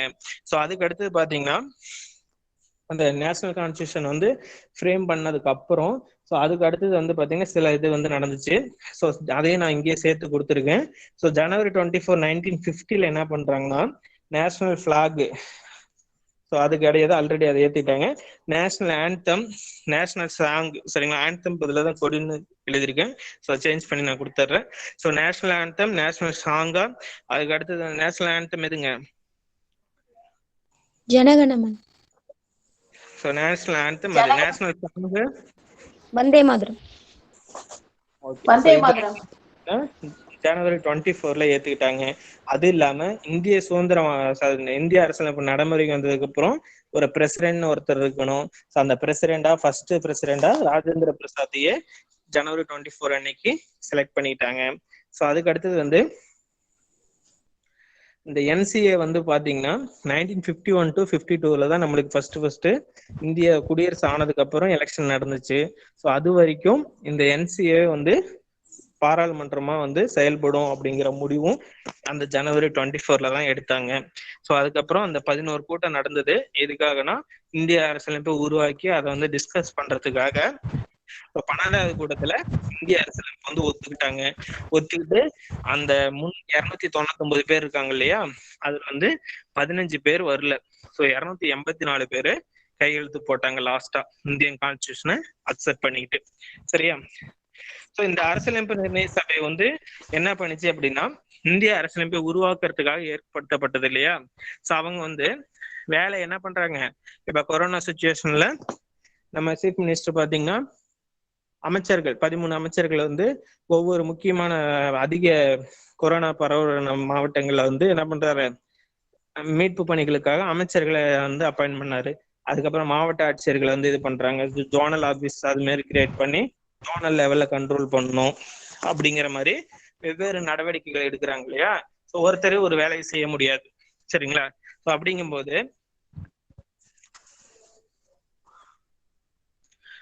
என்ன பண்றாங்க, வெவ்வேறு குழுக்களை வந்து ஃபார்ம் பண்றாங்க. ஒவ்வொருத்தவங்களும் ஒவ்வொரு வேலை செய்யுங்க அப்படின்னு சொல்லிட்டு major committee, minor committee. So பெரும்பாலும் முக்கியத்துவம் வாய்ந்த குழுக்கள் இப்போ எப்படி நம்மளுக்கு மினிஸ்டர்ஸ் இருக்காங்க இல்லையா. ஸோ கேபினெட் மினிஸ்டர், ராஜாங்க மினிஸ்டர், மாநில இணையமைச்சர்கள். ஸோ அது மாதிரி கேபினெட் முக்கிய மேஜர் கமிட்டி, மைனர் கமிட்டி அப்படிங்கிற கமிட்டிஸ் ஃபார்ம் பண்றாங்க. ஸோ இதுல வந்து மேஜர் கமிட்டி ரொம்ப இம்பார்ட்டன்ட் 8 கமிட்டிகள் இருக்கு, வாய்ப்பு இருக்கு. அதே மாதிரி சொல்லுங்க, டவுட்ஸ் இருக்கா?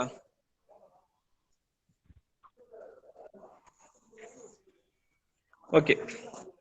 ஸோ மேஜர் கமிட்டி பார்த்தீங்கன்னா 8 கமிட்டி வந்து போட்டாங்க. ஸோ அதுக்கடுத்து மைனர் கமிட்டிஸ் பார்த்தீங்கன்னா 15 கமிட்டிகள் வந்து போடப்பட்டிருக்கும். சரிங்களா? ஸோ இதில் மேஜர் கமிட்டி வந்து எல்லாமே முக்கியம் தான், அதை ஞாபகம் வச்சுங்க. ஸோ பார்த்தீங்கன்னா United powers committee, United constitution committee, so அடுத்தது ப்ரொவின்சஸ் கமிட்டி. ஸோ இது எல்லாத்துக்கும் பார்த்தீங்கன்னா நேரு வந்து ஹெட்டா இருந்தாரு. ஸோ அடுத்தது பார்த்தீங்கன்னா முக்கியமானது டிராஃப்டிங் கமிட்டி. இதுக்கு வந்து நம்மளுக்கு தெரியும் டாக்டர் BR அம்பேத்கர் வந்து டிராஃப்டிங் கமிட்டியோட ஹெட்டா இருந்தாரு. ஸோ அதுக்கு அடுத்தது பார்த்தீங்கன்னா ப்ரொவின்சஸ் கான்ஸ்டிடியூஷன் கமிட்டி. ஸோ மாகாணம்னாவே நம்மளுக்கு ஞாபகம் வந்துடும். மாகாணங்களை ஒருங்கிணைத்தவர் யாருங்க? சர்தார் வல்லபாய் பட்டேல்.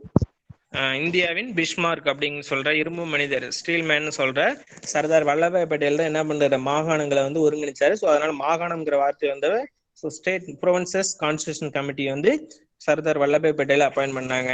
ஸோ அதுக்கு அடுத்தது பார்த்தீங்கன்னா அடிப்படை உரிமைகள், சிறுபான்மையினர், பழங்குடியினர், பிற விலக்களிக்கப்பட்ட பகுதிகள்.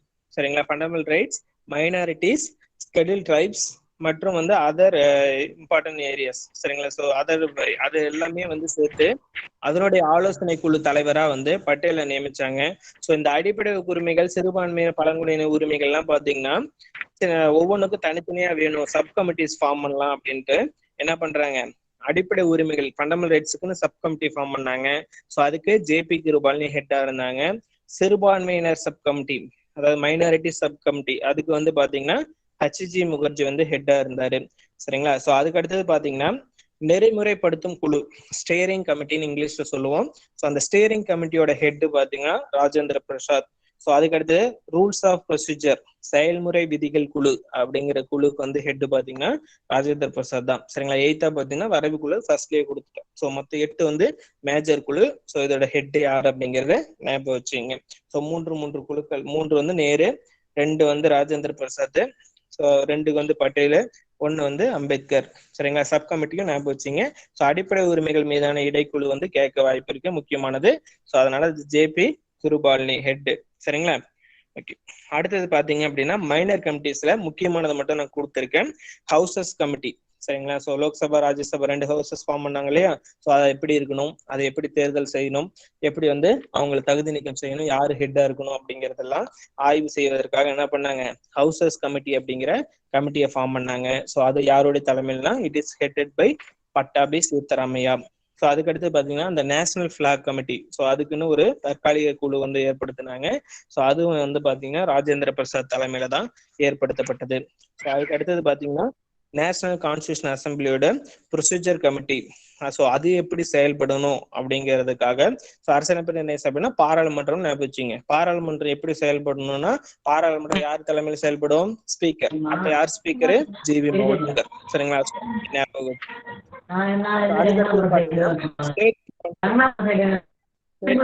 சாரி, லிங்குவிஸ்டிக் ப்ரொவின்சஸ் கமிட்டி அப்படின்னு சொல்றோம். பண்ணுங்க. யார் மட்டும் ஸ்டார்ட் பண்ணி வச்சிருக்கீங்க? யாருமா மைக்?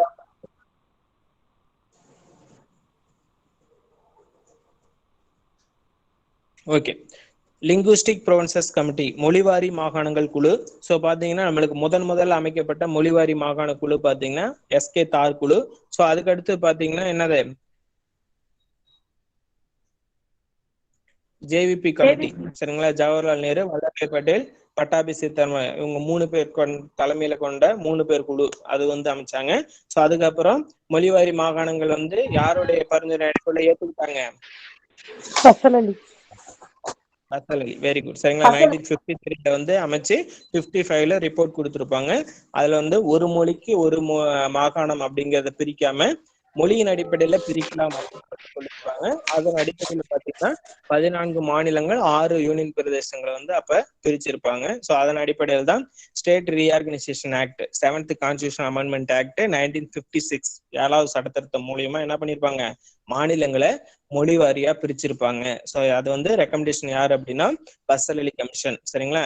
ஸோ அதுக்கு முன்னாடி பாத்தீங்கன்னா பசல் அலிக்கு முன்னாடி ஜேவிபி கமிட்டியும், அதுக்கு முன்னாடி 1948லயே பாத்தீங்கன்னா நம்மளுக்கு எஸ்கே தார் கமிட்டியும் இருக்கும். சரிங்களா.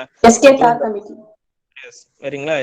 அவரு தான் வந்து ஃபர்ஸ்ட் அந்த நேஷனல் கான்ஸ்டியூஷன் அசம்பிளிலே அதை போட்டுடுறாங்க. சரிங்களா. எஸ்கே தார் குழு வந்து ஃபார்ம் பண்றாங்க. ஸோ அதுக்கு அடுத்தது பாத்தீங்கன்னா குடியுரிமை சிட்டிசன்ஷிப்.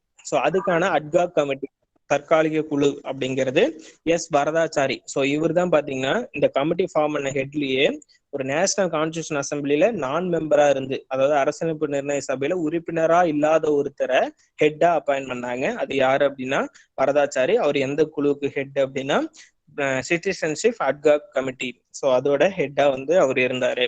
சரிங்களா. ஸோ இதுதான் வந்து major committee, minor committee. So அதுக்கு அடுத்து பாத்தீங்கன்னா டிராஃப்டிங் கமிட்டி. ஸோ அதை கொஞ்சம் எலாபரேட்டா பாக்குறோம். ஏன்னா டிராஃப்டிங் கமிட்டி தான் என்ன பண்றாங்க, இந்தியன் கான்ஸ்டியூஷனை டிராஃப்ட் பண்றாங்க, ஃபைனலைஸ் பண்றது அவங்க தான். ஸோ அப்படிங்கும் போது அந்த கமிட்டி ரொம்ப இம்பார்ட்டன்ட். ஸோ அந்த டிராஃப்டிங் கமிட்டி நம்மளுக்கு தெரியும் headed by doctor B.R. Ambedkar. சரிங்களா. So it is formed in August 29, 1947. சரிங்களா. August 29, 1947. ஸோ August 29 என்ன டேன்னு சொல்லலாம்,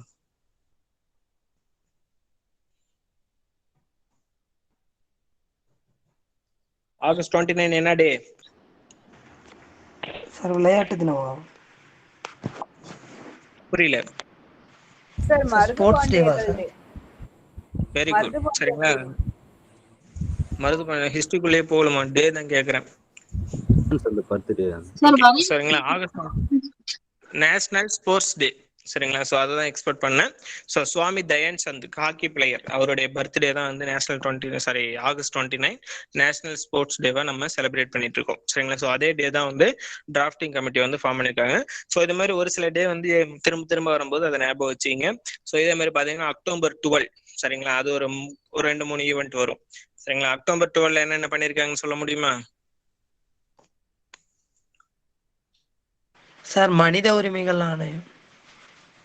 very good. October 12, 1993. Very good. அடுத்தது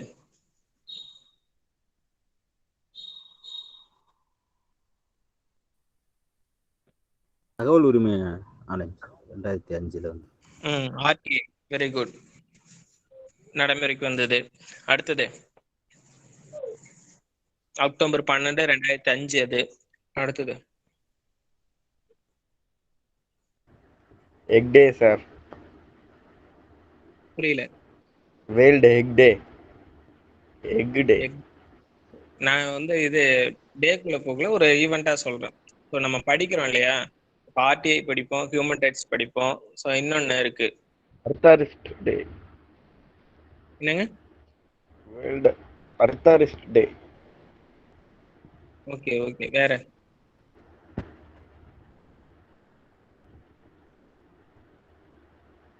பாட்டு பாடுறான்ல, தமிழன்னா என்னாலும் சொன்னால திமிரேறுன்னு பாடும்ல, சொல்லுங்க. ஃபார்மர்ஸ் டேவா சார்? இல்ல சார், செம்மொழி. 2004 தமிழ் தேவா சார்? செம்மொழியாக அறிவித்த நாள். சரியா? அக்டோபர் 12, 2004 தமிழை செம்மொழியாக அறிவித்தாங்க. ஓகே ஓகே ஓகே, சரிங்களா? ஸோ இது மாதிரி 3 ஈவெண்ட் வந்து நான் ஞாபகம் வச்சிருக்கேன். ஸோ அது மாதிரி ஒரு கோஆர்டினேஷனாக ஒரே டேட் திரும்பி வரும்போது அதை வந்து நீங்கள் கோஆர்டினேஷன் பண்ணும்போது கொஞ்சம் ஈஸியாக ஞாபகம் இருக்க வாய்ப்பு இருக்குது. சரிங்களா? ஸோ டேட்ஸ்லாம் இப்படி தான் ஞாபகம் வச்சுக்கணும். எல்லாமே நம்ம மெமரி பண்ணிட்டு இருக்க முடியாது. ஓகேவா? சரி, ஓகே. ஆகஸ்ட் 29, 1947 பார்த்தீங்கன்னா ஒரு தலைவரையும் 6 உறுப்பினர்களையும் கொண்ட ஒரு டிராஃப்டிங் கமிட்டி ஃபார்ம் பண்றாங்க. ஸோ அதுல பாத்தீங்கன்னா 6 உறுப்பினர்கள் இருந்தாங்க. ஸோ அதுக்கு ஷார்ட்கட்டா ஞாபகம் வச்சுங்க, M2ASKG, அதாவது மாஸ்க் ஜி அப்படிங்கிற மாதிரி. இப்ப மாஸ்க் வந்து ரொம்ப இம்பார்ட்டன்ட் ஆயிடுச்சு இல்லையா? ஸோ அதனால மாஸ்க் ஜி அப்படிங்கிறத ஞாபகம் வச்சுங்க. ஸோ M2 அப்படிங்கிறது பாத்தீங்கன்னா மிட்டர் மற்றும் மாதவராவ். சரிங்களா? சாரி, மிட்டருக்கு பதிலாக தான் மாதவராவ் வருவாரு. அடுத்தது வந்து பாத்தீங்கன்னா ஏ வந்து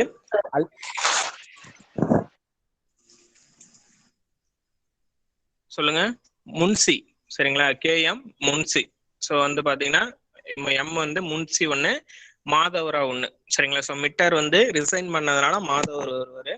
ஸோ அதுக்கடுத்து பாத்தீங்கன்னா ஏ வந்து அல்லாடி கிருஷ்ணசாமி ஐயர். ஸோ அதுக்கடுத்து எஸ் பாத்தீங்கன்னா சையது முகமது சாதுல்லா. ஸோ அதுக்கு அடுத்தது கே பாத்தீங்கன்னா கிருஷ்ணமச்சாரி. சரிங்களா? TT கிருஷ்ணமச்சாரி. தலைவர், துணைத் தலைவர் யாருங்க? VT கிருஷ்ணமாச்சாரி. சரிங்களா? Very good. சரியா? TT கிருஷ்ணமச்சாரி. ஸோ இந்த கிருஷ்ணமச்சாரி என்ன பண்ணுவாரு, கைத்தான் இறந்ததுக்கு பதிலாக வருவாரு. ஸோ கைத்தான் கைத்துல தொங்கிட்டாரு, அதனால ஞாபகம் வச்சுக்கிங்க, கைத்துல தொங்கினதுனால கிருஷ்ணமச்சாரி வந்துட்டாரு. ஸோ அதுக்கு அடுத்தது பாத்தீங்கன்னா கோபாலசாமி ஐயங்கார். ஸோ இவர் வந்து பாத்தீங்கன்னா 6வது நபர். மொத்தம் 6 உறுப்பினர்களை கொண்ட ஒரு டிராஃப்டிங் கமிட்டி உருவாக்குனாங்க. ஸோ 7 உறுப்பினர்கள் மொத்தம். பொலிட்டிக்கல் அந்த சிவிக்ஸ் புக்ல பாத்தீங்கன்னா 8ன்னு கொடுத்துருப்பாங்க போல. ஸோ அது ஒரு இதுல பார்த்தேன். சரிங்களா? ஸோ அது வந்து 8 கிடையாது, 1+6 மெம்பர்ஸ் தான். சரிங்களா? ஸோ இவங்க என்ன பண்றாங்கன்னா டிராஃப்ட், அந்த கான்ஸ்டியூஷனை டிராஃப்ட் பண்ணிட்டாங்க. ஃபர்ஸ்ட் டிராஃப்ட் வந்து 1948 ரிலீஸ் பண்றாங்க. 47 வந்து உருவாக்கணும்னு பிப்ரவரியில என்ன பண்றாங்க, அதை வந்து ரெடி பண்ணிட்டு 1948 முதல்ல மக்களோட கருத்துக்களுக்கு விடுறாங்க. இப்ப பாத்தீங்கன்னா நியூ எஜுகேஷன் பாலிசி பாத்தீங்கன்னா 2019 வந்துச்சு. ஸோ எடுத்தோடனே என்ன பண்றாங்க, ஒரு சில இதை வந்து மக்களோட கருத்துக்களை வந்து தெரிவிங்கன்னு சொல்லிட்டு நம்மளுடைய MyGovernment.inல தெரிவிக்க சொல்லுவாங்க சென்ட்ரல் கவர்மெண்ட். அது மாதிரி என்ன பண்றாங்க, நேஷனல் கான்ஸ்டியூஷன் அசம்பிளி அந்த அதனுடைய வேலையான இந்தியன் கான்ஸ்டியூஷன் உருவாக்கின அந்த டிராஃப்டை ஃபர்ஸ்ட் ரிலீஸ் பண்ணி மக்களோட கருத்துக்களை கேட்கறாங்க. எப்பன்னா பிப்ரவரி 1948. ஸோ அதுக்கு அடுத்தது பாத்தீங்கன்னா செகண்ட் டிராஃப்ட் எப்ப ரிலீஸ் பண்றாங்க அப்படின்னா அக்டோபர் 1948. ஸோ அதுக்கு அடுத்தது ஒரு 8 months கழிச்சு செகண்ட் டிராஃப்ட் ரிலீஸ் பண்றாங்க. அதுல திருத்தங்கள் பண்ணி. சொல்லுங்க சார், ஒரு டவுட் சார். இந்த மாஸ்க் ஜீன் சொல்லிருக்கீங்களா சார், அதுக்கு ஏக்யூ எஸ்க்கு மட்டும் அப்ரிவேஷன்ஸ்? அல்லாடி கிருஷ்ணசாமி ஐயர், எஸ் வந்து சையது முகமது சாதுல்லா. நான் உங்களுக்கு எல்லாமே மெட்டீரியல்ல கொடுத்துறேன், ஜஸ்ட் நல்லா லிசன் பண்ணுங்க, கான்செப்டை உள்வாங்குங்க எல்லாருமே. சரியா? கான்ஸ்டியூஷனை பொறுத்து கான்செப்டை நல்லா புரிஞ்சுக்கிட்டீங்கன்னா மைண்ட்ல நிற்கும். எந்த இடத்துல புரியலையோ நிறுத்தி கேளுங்க, ஒன்றும் தப்பு இல்லை. அதே மாதிரி ஃபீட்பேக் செஷன்ல தெளிவா கேட்டுங்க. புரியாம எந்த பகுதியும் கான்ஸ்டியூஷனை பொறுத்த வரைக்கும் படிக்க வேணாம், புரிஞ்சாதான் மைண்ட்ல நிற்கும். ஸோ இதை வந்து கோர்வையா கதையா படிச்சா மட்டும்தான் ஈஸியா இருக்கும் உங்களுக்கு. சரியா? Okay sir, thank you sir. Okay. So first draft வந்து பிப்ரவரி 1948. அதுக்கப்புறம் 8 months கழிச்சு என்ன பண்றாங்கன்னா அக்டோபர் 1948ல செகண்ட் டிராஃப்ட் ரெடி பண்றாங்க. ஸோ அதுக்கு அடுத்து தேர்ட் டிராஃப்ட் வந்து என்ன பண்றாங்கன்னா பிரிட்டிஷ் இந்தியன் பார்லிமெண்ட் அந்த நேஷனல் கான்ஸ்டியூஷன் அசம்பிளிக்கு முன்னாடி எடுத்துட்டு வந்து வைக்கிறாங்க. ஸோ அதுதான் ஃபைனல் டிராஃப்ட். எப்ப அப்படின்னா ஸோ எப்பயுமே பாத்தீங்கன்னா இந்திய அரசியலமைப்பு நடைமுறைக்கு வரும்போதும் சரி, இப்ப பார்லிமெண்ட்லயும் சரி, ஸோ ஒரு பில்லு வந்து பாஸ் பண்ணணும் அப்படின்னா ஒவ்வொரு அவையிலையும் 3 ரீடிங் பண்ணணும். சரிங்களா? ஸோ அதுதான் வந்து first reading, second reading, third reading கொடுத்துருப்பேன். ஸோ ஃபைனல் டிராஃப்ட் ரெடி பண்ணதுக்கு அப்புறம் ஸோ November 4, 1948 சரிங்களா? ஸோ அதுல இருந்து 5 நாள் கூட்டிங்க. ஸோ அதுல வந்து November 9, 1948. So first reading November 4 to 9 சரிங்களா? ஸோ அது வரைக்கும் 5 நாள் வந்து அந்த பொது விவாதம் நடக்குது. சரிங்களா? General discussion. ஸோ இதுல வந்து என்ன பண்ணுவாங்க, ஓவரால் வியூ மட்டும் சொல்லுவாங்க. கிளாஸ் பை கிளாஸஸ் அனலைசிஸ், அதாவது ஒவ்வொரு செக்ஷனா ஒவ்வொரு ஆர்டிகிளா எல்லாமே செக் பண்றது பாத்தீங்கன்னா செகண்ட் ரீடிங்ல வரும். சரிங்களா? ஸோ அதுக்கு அடுத்தது பாத்தீங்கன்னா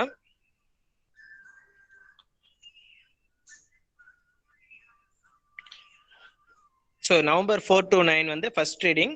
ஸோ அதுக்கடுத்து பார்த்தீங்கன்னா செகண்ட் ரீடிங் வந்து November 15. அதுக்கப்புறம் 6 நாள் கழிச்சு கொடுக்குறாங்க. ஸோ இன்ட்ரடியூஸ் பண்ணதுக்கு அப்புறம் அப்போ என்ன பண்றாங்க, ஒவ்வொரு கிளாஸ் சரிங்களா ஒவ்வொரு ஆர்டிகிளா வந்து விவாதம் செய்யறாங்க. விவாதம் செஞ்சு கிட்டத்தட்ட ஒரு 9 months 2 days October 17 வரைக்கும் என்ன பண்றாங்கன்னா 2473 திருத்தங்கள் வந்து விவாதம் செஞ்சு ஏத்துக்கிறாங்க. சரிங்களா? ஸோ அதுக்கு அடுத்தது பாத்தீங்கன்னா தேர்ட் ரீடிங். ஸோ அது பாத்தீங்கன்னா October 17 இருந்து November 14 சரிங்களா? November 14 யாருடைய பர்த்டேங்க? ஜவஹர்லால் நேரு. Very good. சரிங்களா? தேசிய குழந்தைகள் தினம் இல்லையா? ஸோ அந்த டேல வந்து November 14 தேர்ட் ரீடிங் வந்து இன்ட்ரடியூஸ் பண்றாங்க. ஸோ அது வந்து ஒரு 12 days நடந்து November 26ல என்ன பண்றாங்கன்னா இந்தியன் கான்ஸ்டியூஷனை வந்து எல்லாரும் ஏத்துக்கிட்டு ஒப்புதல் அளிக்கிறாங்க. November 26, 1949. ஸோ இதுல எத்தனை பேர் வந்து ஒப்புதல் அளிச்சு கையெழுத்து போட்டாங்கன்னா 284. எத்தனை பேர் நேஷனல் கான்ஸ்டியூஷன் அசம்பிளில இந்திய பாகிஸ்தான் பிரிவினைக்கு பின்னாடி இருந்தாங்க? 299 சார். Very good. பிஃபோர் இந்த partition of Indian Pakistan 389 sir. இல்ல இல்ல 389 அதுக்கப்புறமா 289 தான் சார் வந்திருப்பாங்க. ஸோ 389. ஸோ 284 பேர் வந்து சைன் பண்றாங்க. ஸோ அப்ப இந்திய அரசியலமைப்பு நடைமுறைக்கு வரும்போது பாத்தீங்கன்னா எத்தனை ஆர்டிகல் இருந்ததுன்னா 395, 22 பார்ட்ஸ் இருந்துச்சு, 8 அட்டவணைகள் இருந்தது. சரிங்களா? ஸோ அந்த இந்திய அரசியலமைப்பை உருவாக்கின BR அம்பேத்கர் என்னன்னு சொல்றோம் அப்படின்னா அவருடைய பட்ட பெயர் அரசியலமைப்பின் சிற்பி. சரிங்களா? கான்ஸ்டியூஷனை மேக் பண்ண ஆர்கிடெக்ட் அப்படின்னு சொல்றோம். So chief architect. அதுக்கு அடுத்தது மாடர்ன் மனு அப்படிங்கிற நவீன மனுன்னு சொல்றோம். ஸோ அதுக்கு அடுத்தது ஃபாதர் ஆஃப் இந்தியன் கான்ஸ்டியூஷன் அப்படின்னு சொல்றோம். சரிங்களா? ஸோ இந்திய அரசியலமைப்பை ஏத்துக்கிட்டாங்க. அன்னைக்கே பாத்தீங்கன்னா November 26 அன்னைக்கே சில சரத்துகள் சில பிரிவுகள் வந்து நடைமுறைக்கு வந்தது. அது என்ன அப்படிங்கிறத பாருங்க. பார்ட் 2ல இருக்க ஆர்டிகல் 5 to 9. ஏன்னா இந்திய குடிமக்கள் ஒவ்வொருவரும் குடியுரிமை கொடுக்கணுங்கிறது முக்கியமானது. ஸோ அதுக்கு அடுத்தது பாத்தீங்கன்னா பார்ட் 15ல இருக்க 324. ஏன்னா தேர்தல் நடத்தணும் அப்படிங்கிறது மிகவும் முக்கியமானது. தேர்தல் ஆணையம் நடைமுறைப்படுத்தணும். ஸோ அதுக்கு அடுத்தது பாத்தீங்கன்னா 22 பாத்தீங்கன்னா அதர் ப்ரொவிஷன்ஸ்ல வரும். ஸோ 391, 92, 93 சில பகுதிகள். ஸோ இதெல்லாம் நீக்கப்பட்ட பகுதிகளில் இருக்கும். ஸோ அதுக்கு அடுத்தது 19ல பாத்தீங்கன்னா 366, 67. ஸோ இதெல்லாம் வந்து பாத்தீங்கன்னா சில பகுதிகள். சரிங்களா? மிஸ்செல்லஸ் இதர வகைகள்ல வர வேண்டியது. சரிங்களா? ஸோ இது எல்லாமே பாத்தீங்கன்னா November 26, 1949ல நடைமுறைப்படுத்துறாங்க. மீதி பகுதிகள் எல்லாமே பாத்தீங்க அப்படின்னா January 26, 1950 அன்னைக்கு நடைமுறைப்படுத்துறாங்க. ஏன் January 26 வந்து செலக்ட் பண்ணாங்க சார்? அன்னைக்குதான் பூர்ண சுயராஜ்யம் பூர்ண சுயராஜ்ய தினம். முன்னாடி வந்து ஏற்கனவே பூரண சுயராஜ்யம் சொல்லிட்டு அத வந்து அரசியலமைப்பு நாளா கொண்டாடி இருப்பாங்க. அதை ஞாபகப்படுத்தணுங்கிற விதமா January 26 கொண்டாடி இருப்பாங்க. Very good, very good. சரிங்களா? ஸோ லாகூர்ல வந்து ராவி நதிக்கரையில லாகூர் மாநாட்டுல என்ன பண்ணுவாங்கன்னா நேரு தலைமையில் நடந்த மாநாடு. தேசிய கொடி ஏத்திருப்பாங்க அன்னைக்கு. ராவி நதிக்கரையில கொடி ஏத்திட்டு January 26, 1930ல என்ன பண்ணோம், நம்மளுக்கு பூர்ண சுவராஜ் டேவா வந்து ஒவ்வொரு வருஷமும் செலிப்ரேட் பண்ணணும், முழு சுயராஜ்ய நாள் அப்படிங்கறத செலிப்ரேட் பண்ணணும் அப்படிங்கறத டிசைட் பண்ணிருப்பாங்க. ஸோ அதே டேவை என்ன பண்றாங்க, இந்தியன் கான்ஸ்டியூஷனை நடைமுறைக்கு கொண்டு வராங்க. Game into force on January 26, 1950. சரிங்களா? Accepted in November 26, 1949. சரிங்களா? நடைமுறைக்கு வருது ஜனவரி 26, 1950. சரிங்களா? ஸோ இதுக்கு முன்னாடி எதுக்கு முன்னாடி என்ன சட்டங்களை வச்சு ரூல் பண்ணிட்டு இருந்தோம்? Indian independence act 1947, government of India act 1935. So இதை வச்சுதான் இந்தியாவை ரூல் பண்ணிட்டு இருந்தாங்க. ஸோ அந்த பகுதிகள் எல்லாத்தையும் நீக்கிட்டு இந்திய அரசியலமைப்பை உருவாக்கியாச்சு. ஸோ இந்திய அரசியலமைப்பு நடைமுறைக்கு வந்துருச்சு. ஸோ இதுல இருந்த பிரிவுகள் என்ன, அட்டவணைகள் என்னென்ன, புதிதா என்னென்ன அட்டவணைகள் சேர்த்திருக்கோம், அதுக்கு அடுத்தது அந்த இன்டரிம் கவர்மெண்ட் அப்படிங்கிற அந்த என்சிஏ ஃபார்ம் பண்ணும்போது தேர்தல் நடந்தது இல்லையா? ஸோ அதுக்கு இடைக்கால அமைச்சரவை ஒன்று ஃபார்ம் பண்ணியிருப்பாங்க. இந்திய சுதந்திரம் அடைஞ்சதுக்கு அப்புறம் அமைச்சரவை ஃபார்ம் பண்ணியிருப்பாங்க. ஸோ அதுக்கு அடுத்து இந்திய அரசியலமைப்பு உருவாக்குவதற்கு ஒவ்வொரு நடைமுறைகளும் வெவ்வேறு நாட்டிலிருந்து எடுக்கப்பட்டிருக்கும். சரிங்களா? Sources of Indian constitution, schedules of Indian constitution, parts of Indian constitution. So இது எல்லாத்தையும் என்ன பண்ணிடுவோம், நான் உங்களுக்கு பிபிட்ல ஆட் பண்ணி கொடுத்துட்றேன். ஸோ இது எல்லாம் தான் சேர்ந்ததுதான் மேக்கிங் ஆஃப் இந்தியன் கான்ஸ்டியூஷன். சரிங்களா? ஸோ இதெல்லாம் நீங்க மெமரி பண்ணி தான் ஆகணும். இதுக்கு வேணா ஒரு ஷார்ட்கட் வேணா ஒரு வீடியோ வந்து உங்களுக்கு நான் போட்டு கொடுக்குறேன். சரிங்களா? ஸோ இவ்வளவுதான் வந்து making of Indian constitution. So இதுல சில சிறப்பு அம்சங்கள் இருக்கு. ஸோ அததான் வந்து இந்திய அரசியலமைப்போட சிறப்பு இயல்புகள் அப்படின்னு சொல்லுவோம். சரிங்களா? ஸோ அதுக்கு முதல்ல நீங்க என்ன பண்ணணும், பார்ட்டை நல்லா மெமரி பண்ணிக்கணும். நான் சொல்ற schedules, part, sources of Indian constitution, இந்திய அரசியலமைப்போட மூலங்கள் எங்கெங்க இருந்து எடுத்தாங்க அப்படிங்கிறதும், சுதந்திர அமைச்சரவையும் இடைக்கால அமைச்சரவையில யார் யார் இருந்தாங்க அப்படிங்கிறதையும் நீங்க நல்லா மெமரி பண்ணீங்க. ஸோ இதுல அதிகமா கொஸ்டின்ஸ் ரிப்பீட்டடா வந்துகிட்டே இருக்கும். சரிங்களா? ஸோ இது வரைக்கும் நல்லா தெளிவா புரிஞ்சா மட்டும்தான் நம்ம இந்தியன் கான்ஸ்டியூஷனுக்குள்ள போக முடியும். சரிங்களா? ஸோ கான்ஸ்டியூஷன் ஆஃப் இந்தியா அப்படிங்கிற அந்த டாபிக்ல இருந்த historical background, making of Indian constitution ரெண்டுமே பார்த்தாச்சு. ஸோ அதுக்கடுத்து நம்ம பிரியனிங்களும் இந்தியன் ஃபீச்சர்ஸும் நம்ம பார்ப்போம். இது வரைக்கும் நடத்துனதுல ஏதாவது டவுட்ஸ் இருக்கா? ஒவ்வொருத்தங்களா கேளுங்க.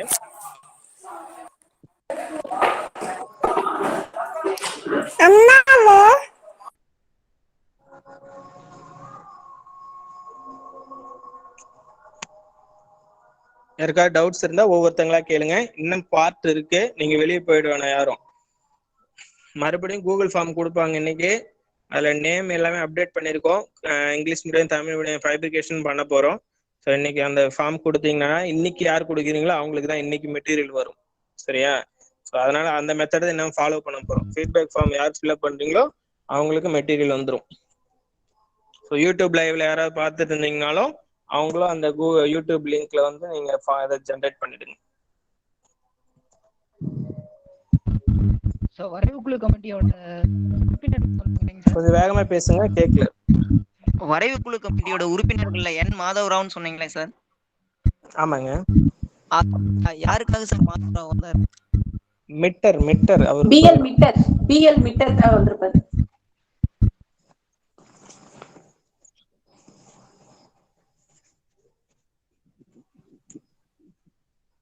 இப்ப இந்தியன் கான்ஸ்டியூஷன் ஃப்ரேம் பண்ணதுக்காக எடுக்கப்பட்ட நடவடிக்கைகள்ல ஏதாவது டவுட்ஸ் இருக்கா? Making of the Indian கான்ஸ்டியூஷன்ல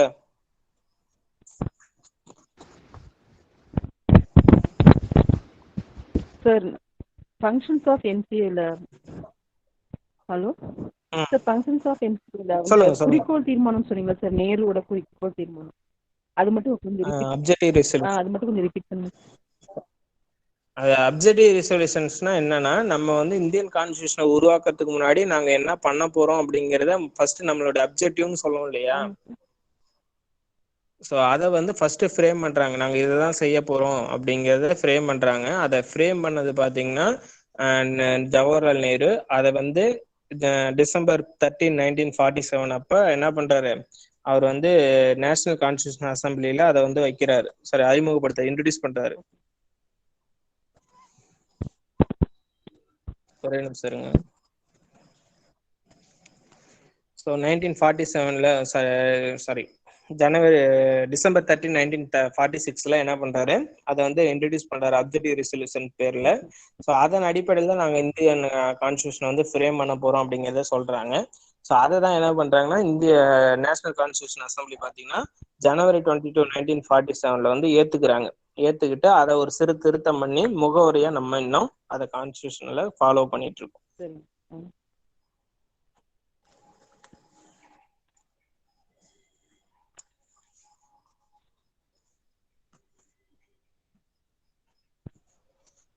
so எல்லாரும் வந்து முடிஞ்ச வரைக்கும் டூ நாட் டிஸ்டர்ப் மோட்ல போட்டு வச்சிங்க. சும்மா லெஃப்ட் ஆகிறது ஜாயின் ஆகிறதுலாம் வச்சுட்டு இருக்காதீங்க. ஸோ ஒருத்தவங்க வருவது பின்னாடி 4 பேர் வெயிட் பண்ணிட்டு இருப்பாங்க. சரிங்களா? நீங்க வந்துட்டீங்க அப்படின்னா கடைசியில மெட்டீரியல் அவங்களுக்கு போயிடும். லாஸ்டா வந்தவங்களுக்கு நீங்க அட்டன் பண்ணிட்டே இருப்பீங்க. கடைசி டைம்ல வெளியே போயிடுங்க. அப்புறம் உங்களுக்கு மெட்டீரியல் வராது. அப்புறம் பர்சனலா மெசேஜ் பண்ணிட்டு இருக்காதீங்க.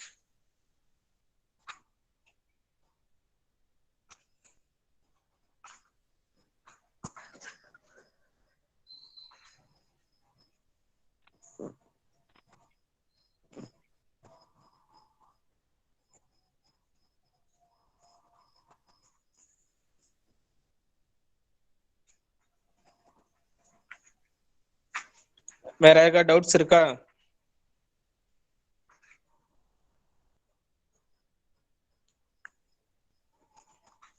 ஓவரால் கான்செப்டாமா? ஸோ பார்த்தீங்கன்னா ஃபர்ஸ்ட் வந்து இந்திய அரசியலமைப்பு வந்து ஃபர்ஸ்ட் நமக்குன்னு உருவாக்கணும் அப்படின்னு சொல்லிட்டு என்ன பண்றாங்க, இந்திய தேசிய காங்கிரஸை சேர்ந்த மோதிலால் நேரு வந்து கேட்கிறாரு. ஸோ அதன் அடிப்படையில் எம்என் ராய் முதல்ல அந்த கோரிக்கை வந்து வைக்கிறார். சரிங்களா? இந்தியாவுக்குன்னு தனி அரசியலமைப்பை உருவாக்கணும் அப்படின்னு சொல்றாரு. ஸோ அதன் அடிப்படையில நேஷனல் கான்ஸ்டியூஷன் அசம்பிளியை ஃபார்ம் பண்றதுக்கு பர்மிஷன் கேட்கறாங்க. அதுக்கு வந்து கேபினெட் மிஷன் என்ன பண்ணுது, பர்மிஷன் கொடுக்குது. சரிங்களா? கொடுத்ததுக்கு அப்புறம் ஜூலை ஆகஸ்ட் 1946ல பர்மிஷன் வாங்கிடுறாங்க. ஸோ அதன் அடிப்படையில் மே மாசமே பர்மிஷன் வாங்கிடுறாங்க. ஜூலை ஆகஸ்ட்ல தேர்தல் நடக்குது. தேர்தல் நடந்ததுல 10 லட்சம் மக்கள் தொகைக்கு ஒரு நபர் வீதம் விகிதாச்சார அடிப்படையில பகுதி நியமன முறையிலும் பகுதி தேர்வு முறையிலும் தேர்வு செய்யப்படுறாங்க. ஸோ அந்த பகுதி நியமனம் பாத்தீங்கன்னா சுதேச மன்னர்கள் பகுதிகளில் இருந்த 93 பேர். சரிங்களா? இந்தாண்ட பிரிட்டிஷ் மாகாணங்கள்ல இருந்து 296 பேர், மொத்தம் 389 பேர். அது கேஸ்ட் வைஸாகவும் கொடுத்திருந்தேன். ஸோ அதுக்கடுத்து பார்த்தீங்கன்னா அந்த 296லயும் பிரிட்டிஷ் மாகாண பகுதிகள் நேரடி ஆட்சி பகுதிகள் 292, 4 உறுப்பினர்கள் வந்து முதன்மை ஆணையர் கட்டுப்பாட்டில் இருந்தவங்க. சரிங்களா? ஸோ மொத்தம் 296. ஸோ அதுக்கு அடுத்தது பார்த்தீங்க அப்படின்னா இந்திய அரசியலமைப்போட முதல் கூட்டம் நடக்குது. ஸோ அதுல தற்காலிக தலைவரா சச்சிதானந்த சிங் அப்பாயின்ட் பண்றாங்க. ஸோ அதுக்கடுத்தது நிரந்தர தலைவரா பாத்தீங்கன்னா டிசம்பர் 11 ராஜேந்திர பிரசாத்தையும், துணைத் தலைவர்களா வந்து பாத்தீங்கன்னா ஹச்ஜி முகர்ஜியும், வி.டி. கிருஷ்ணமாச்சாரியும், ஆலோசகரா பி.என். ராவையும் நியமனம் செய்யறாங்க. ஸோ அது அடுத்தது பாத்தீங்கன்னா அடுத்த ஈவெண்டா இதெல்லாம் எல்லாம் பண்ணோம் அப்படியே கோஆர்டினேஷன் லைனா குரோனாலஜிக்கல் ஆர்டரா வச்சிங்க. சரிங்களா? ஸோ அப்பதான் வந்து உங்களுக்கு ஈஸியா இருக்கும். ஸோ அடுத்தது டிசம்பர் 13 அன்னைக்கு பாத்தீங்கன்னா அப்ஜெக்டிவ் ரெசல்யூஷன் குறிக்கோள் தீர்மானங்களை நேரு அவர்கள் வந்து இன்ட்ரோடியூஸ் பண்ண அறிமுகம் செய்யறாரு. ஸோ அதை ஜனவரி 22, 1947ல ஏத்துக்கிறாங்க. ஸோ இதற்கிடையில கிளமெண்ட் அட்லி வராரு. பிப்ரவரி 20ல அனௌன்ஸ்மெண்ட் கொடுக்குறாரு. ஜூன் 30க்குள்ள 1948க்குள்ள இந்தியாவில பிரிட்டிஷ் வந்து வெளியே வந்துரும் அப்படிங்கிறாரு. ஸோ அதன் அடிப்படையில் என்ன பண்றாங்க, இந்தியாவுக்கு சுதந்திர மசோதா வந்து கொண்டு வரப்பட்டு நிறைவேற்றப்படுது. ஸோ அதுக்கப்புறம் முஸ்லீம் லீக் வெளியே போகுது. வெளியே போனதுக்கு அப்புறம் பிரிட்டிஷ் அதாவது ஐஎன்சியை பேஸ் பண்ணி அந்த நேஷனல் கான்ஸ்டியூஷன் அசம்பிளி சுருக்கமடையுது. அந்த நேஷனல் கான்ஸ்டியூஷன் அசம்பிளில 299 பேரு, அதுல 229 பேர் வந்து அதே பிரிட்டிஷ் மாகாணங்களில் இருந்தும் 70 பேரு சுதேச அரசு பகுதியிலிருந்தும் தேர்வு செய்யப்படுறாங்க. ஸோ இதுல என்சியோட பணிகள் 2 டைவர்ட் ஆகுது. ஒண்ணு வந்து அரசியலமைப்பு உருவாக்கணும், இன்னொன்னு வந்து சட்டமன்றமா செயல்படணும். அந்த சட்டமன்றமா செயல்படுறதுக்கு ஜிவி மௌலாங்கர் ஹெட்டா இருக்காங்க. ஸோ அடுத்தது வந்து பாத்தீங்கன்னா நேஷனல் கான்ஸ்டியூஷன் அசம்பிளியா செயல்படுறதுக்கு பாத்தீங்கன்னா ராஜேந்திர பிரசாத் வந்து ஹெட்டா இருக்காரு. சரிங்களா? ஸோ இதுக்கு வந்து ஒர்க் பண்றதுக்காக என்ன பண்றாங்க அப்படின்னா சில குழுக்களை ஃபார்ம் பண்றாங்க. ஸோ அது major committees, minor committees. So 2 குழுக்கள் ஃபார்ம் பண்றாங்க. ஸோ அதுக்கான ஹெட் பார்த்தீங்க. ஸோ அதுக்கு அடுத்தது பாத்தீங்கன்னா இந்த டிராஃப்டிங் கமிட்டி அப்படிங்கிறது ஆகஸ்ட் 29, 1946ல ஒரு தலைவர் மற்றும் 6 உறுப்பினர்கள் கொண்ட அமைப்பு உருவாக்கப்படுது. ஸோ அதுல உறுப்பினர்கள் லிஸ்ட் சொல்லியிருக்கேன். சரிங்களா? மிட்டர் அப்படிங்கிறது பதிலாக மாதவராகவும், அதுக்கடுத்து அல்லாடி கிருஷ்ணசாமி ஐயர், சையது முகமது சாதுல்லா, அதுக்கடுத்தது முன்சி K.M. முன்சி என்பவரும், வந்து கிருஷ்ணமாச்சாரி கைத்தானுக்கு பதிலா, அடுத்தது வந்து கோபாலசாமி ஐயங்கார். ஸோ இவங்க எல்லாம் 6 பேர் கொண்ட உறுப்பினர். ஹெட் வந்து டாக்டர் B.R. அம்பேத்கர். ஸோ இவங்க வந்து பாத்தீங்கன்னா ஆகஸ்ட்ல ஃபார்ம் பண்ணோடனே அடுத்த வருஷம் பிப்ரவரியிலேயே என்ன பண்றாங்கன்னா அந்த ஃபர்ஸ்ட் டிராஃப்டை ரெடி பண்ணி மக்களுக்கு வந்து அறிமுகப்படுத்துறாங்க. அக்டோபர் 1948 வரைக்கும் அதோட கருத்துக்களை வந்து வாங்குறாங்க. ஸோ அதுக்கடுத்து பார்த்தீங்கன்னா செகண்ட் டிராஃப்ட் இன்ட்ரடியூஸ் பண்றாங்க. ஸோ அதுக்கடுத்து தேர்ட் டிராஃப்ட் பார்லிமெண்ட் என்சிஏவில் இன்ட்ரடியூஸ் பண்ணிட்டு first reading, second reading, third reading நடக்குது.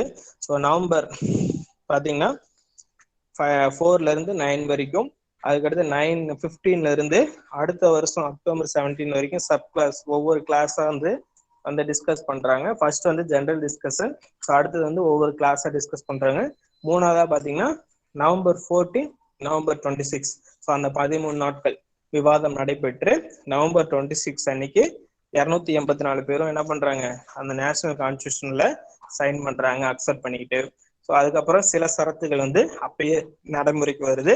சில சரத்துகள் இந்திய அரசியலமைப்பு அந்த பூர்ண சுயராஜ்யம் என்பதை வந்து ஐஎன்சி செலிப்ரேட் பண்ண அந்த டேவான ஜனவரி 26 அப்படிங்கிற டேட்ல இந்திய அரசியலமைப்பு நடைமுறைக்கு வருது. ஸோ அந்த நாளதான் நம்ம ரிபப்ளிக் டேவா செலிப்ரேட் பண்ணிட்டு இருக்கோம். சரிங்களா? ஸோ அது இல்லாம அந்த கடைசி கூட்டத்துல பாத்தீங்கன்னா ஜனவரி 24ல நடந்த மீட்டிங் 12வது செஷன்ல தேசிய கொடியும் தேசிய கீதம், தேசிய பாடல், தேசிய கொடி வந்து ஜூலை 22 அக்செப்ட் பண்ணிட்டாங்க 1947. சரிங்களா? ஸோ இது மட்டும் டிஃப்ரெண்டா இயர் இருக்கும், ஞாபகம் வச்சுங்க. தேசிய பாடல், தேசிய கீதம், அதுக்கடுத்தது நினைவு சின்னங்கள் அசோக சின்னம் பாத்தீங்கன்னா ஜனவரி 26ல வரும். சரிங்களா? ஸோ எலெக்ஷன் கமிஷன் பாத்தீங்கன்னா ஜனவரி 28ல வரும். சுப்ரீம் கோர்ட் பாத்தீங்கன்னா ஜனவரி 25ல வரும். சரிங்களா? ஸோ இதெல்லாம் பாத்தீங்கன்னா முக்கியமானது. இதுல இந்த supreme court election commission already டிஎன்பிசில கேட்டிருக்காங்க. சரிங்களா? 1950ல நடைமுறைக்கு வர இந்திய தேசிய சின்னங்கள்ல ஒரு பகுதிகள். சரிங்களா? ஸோ அதுக்கப்புறம் இந்திய நடைமுறைக்கு வந்ததுக்கு அப்புறம் 395 சரத்துகளும் 8 அட்டவணைகள், 22 பிரிவுகள். ஸோ அதுல வந்து பாத்தீங்கன்னா அந்த 7வது பிரிவை மட்டும் நீக்கிட்டு இப்போ புதுசா 9A, 9B, 14A, அதுக்கடுத்தது வேற என்ன சேர்த்திருக்கோம், 4A. இந்த 4 பகுதிகள் சேர்க்கப்பட்டு ஒரு பிரிவு நீக்கப்பட்டு மொத்தம் 25 பிரிவுகள் இப்போது இருக்கு. 8 அட்டவணை நடைமுறைக்கு வந்தது. ஸோ 9வது அட்டவணை பாத்தீங்கன்னா 1வது சட்ட திருத்தம் 1951 மூலம் அந்த லேண்ட் அக்விசிஷன், சரிங்களா, நிலமானியம், அந்த நில மன்னர் முறை ஒழிப்பு, ஜமீன்தார் சிஸ்டம் அப்ளைஸ் பண்றதும், அதுக்கு அடுத்தது பாத்தீங்கன்னா 9th ஷெட்யூல் அதை வந்து உருவாக்குறதுக்கு, அதாவது நீதி புனராய்வுக்கு அப்பாற்பட்ட சட்டங்கள் அதை உருவாக்குறதுக்கு போடப்பட்ட 1வது சட்ட திருத்தம். இது மூலியமா 9வது அட்டவணை சேர்த்திருப்பாங்க. ஸோ அதுக்கடுத்து 10வது அட்டவணை பாத்தீங்கன்னா இதுல 52nd அமெண்ட்மெண்ட் 1985, அது மூலியமா அந்த ஆன்டி டெஃபெக்ஷன் லா அப்படிங்கிற கட்சி தாவல் தடை சட்டம், அதுக்காக 10வது அட்டவணையும். அதுக்கடுத்து 11வது 12வது அட்டவணையும் பாத்தீங்கன்னா உள்ளாட்சி அமைப்புகளுக்கு அரசியலமைப்பு அந்தஸ்து வழங்குவதற்காக LM சிங்வி குழு பரிந்துரையின் அடிப்படையில 11வது அட்டவணை 12வது அட்டவணை முறையே பஞ்சாயத்து ராஜுக்கும் நகர்பாலிகாவுக்கும் 1992ல ஏற்படுத்தியிருப்பாங்க. ஸோ இந்த நகர பஞ்சாயத்து ராஜ்ல பாத்தீங்கன்னா 29 துறைகளும் 29 இனங்களும், நகர்பாலிகால 18 இனங்களும் வந்து டிஸ்கஸ் பண்ணியிருப்பாங்க. சரிங்களா? ஸோ இதுதான் வந்து 12 அட்டவணை, 4 அட்டவணைகள் புதுசா சேர்ந்தது. ஸோ அதே மாதிரி ஒவ்வொரு நாட்டின் மூலங்களிலிருந்து நம்மளுக்கு இந்திய அரசியலமைப்பை வந்து எடுத்திருப்போம். சரிங்களா? ஸோ இதான் வந்து இந்தியன் கான்ஸ்டியூஷனை உருவாக்குனதும் நடைமுறைப்படுத்தின விதமும். சரிங்களா? ஸோ ஓவராலா சொல்லிட்டேன். வேற டவுட்ஸ் இருக்கா?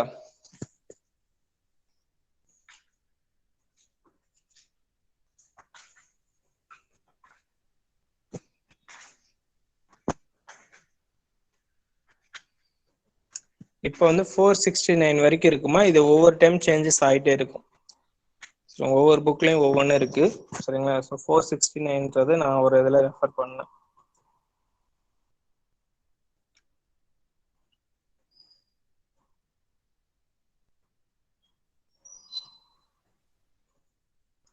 மைனர் கமிட்டினா சில விஷயங்கள் மட்டும், அதை சிறுபான்மையா சின்ன சின்ன விஷயங்கள் செய்யறதுக்காக பாத்தீங்கன்னா பிளாக் ரெடி பண்றதுக்காக அமைக்கப்பட்ட ராஜேந்திர பிரசாத் தலைமையிலான அந்த தற்காலிக குழு, குடியுரிமையை வந்து ஏற்படுத்துவதற்காக அமைக்கப்பட்ட தற்காலிக குழு வரதாச்சாரி தலைமையில. ஸோ அதெல்லாம் பாத்தீங்கன்னா மைனர் கமிட்டி. ஹவுசஸ் கமிட்டி, அவைகள் எப்படி இருக்கணும் அப்படிங்கிறது அமைக்கப்பட்ட பட்டாபி சீதாராமை தலைமையிலான குழு. ஸோ இதெல்லாம் வந்து மைனர் கமிட்டின்னு சொல்லுவோம். ஸோ நம்ம சொல்லுவோம் இல்லையா, முக்கியத்துவம் வாய்ந்ததெல்லாம் பெரியவங்க அப்படிங்கிற மாதிரி. கேபினெட் மினிஸ்டர்ஸ், நார்மலா இருக்கிற ராஜாங்க மினிஸ்டர், இணையமைச்சர்கள். ஸோ கேபினெட் மினிஸ்டர்ஸ் தான் முக்கியமான மீட்டிங் கலந்துக்குவாங்க. ஸோ அவங்க எடுக்கிற முடிவுகள் தான் நம்ம அரசாங்கம் வந்து குடியரசுத் தலைவர் வந்து கட்டுப்படுவார். ஸோ அது மாதிரி தான் சரிங்களா. Minor committee, major committee.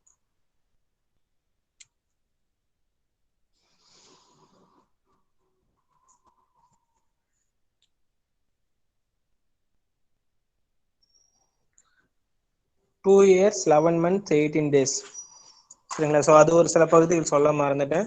So பார்த்தீங்கன்னா அதுக்காக எஸ்டிமேஷன் ஆன செலவு பார்த்தீங்கன்னா 60 லட்சம் சொல்லுவாங்க. ஸோ வெவ்வேறு நாடுகள்லேருந்து எடுத்துப்பட்டிருக்கோம். எடுத்துக்கொண்ட கால அளவு பார்த்தீங்கன்னா 2 years 11 months 18 days. ஸோ இதெல்லாம் வந்து உங்களுக்கு மெட்டீரியல் நான் ஆட் பண்ணி கொடுத்துட்றேன். ஸோ இதெல்லாம் வந்து ஃபேக்ட் தான் சரிங்களா. இதில் டிஸ்கஷன்லாம் ஒன்றும் இல்லை, ஃபேக்ட் நீங்கள் படிச்சுக்கலாம். வேற ஏதாவது டவுட்ஸ் இருக்கா?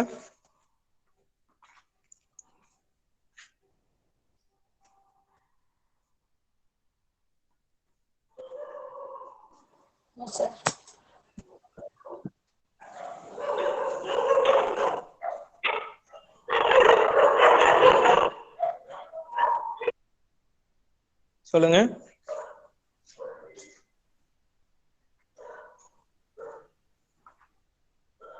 டிபி கைதான் எப்படி செத்தாரா பார்த்துட்டு வேணா சொல்றோமா? அதெல்லாமா கேட்க போறாங்க. எக்ஸாம் பாயிண்ட் ஆஃப் வியூல क्वेश्चन கேளுங்கம்மா.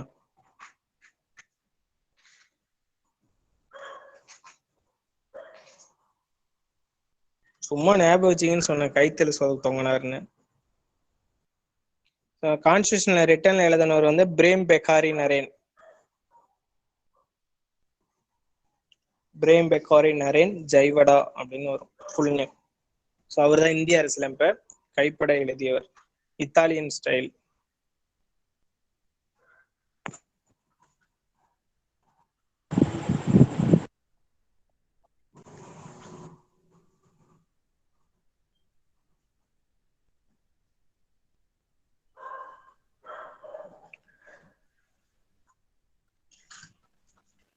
சார் கேபினெட்ஸ் எப்படி பிரிக்கிறாங்கன்னு ஒரு வாட்டி சொல்லுங்க சார். கேபினெட்னா எதுங்க சொல்றீங்க? சார் ஃபர்ஸ்ட் சொன்னீங்கல்ல 389 பேர் எப்படி பிரிக்கிறாங்கன்னு சொல்லுங்க sir.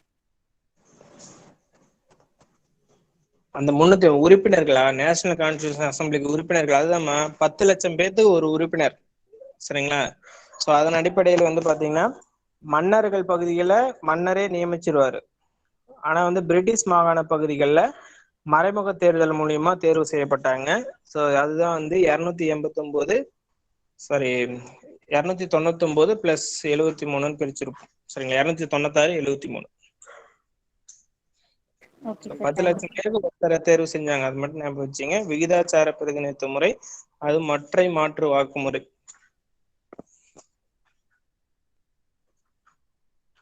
Single transferable, ratio proportions, இந்த 2 வார்த்தையும் முக்கியம்.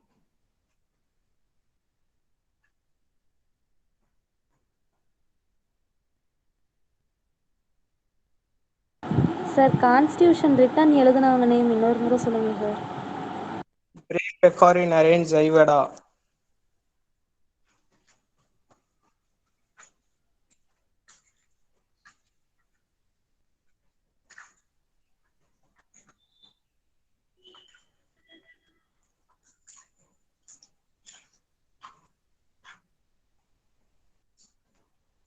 ஓகே, வேற யாருக்கா டவுட்ஸ் இருக்கா?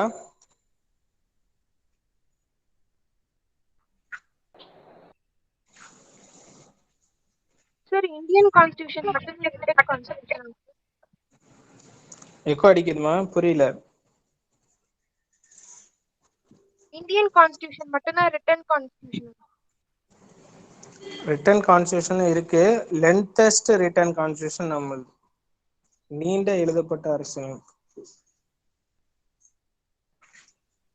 உங்களுக்கு சேலின் ஃபீச்சர்ஸ்ல நடத்தும்போது சொல்றேன். அமெரிக்கன் பிரிட்டன் பாத்தீங்கன்னா அமெரிக்கன் ரிட்டனா இருக்கும், பிரிட்டன் வந்து அன்ரிட்டனா.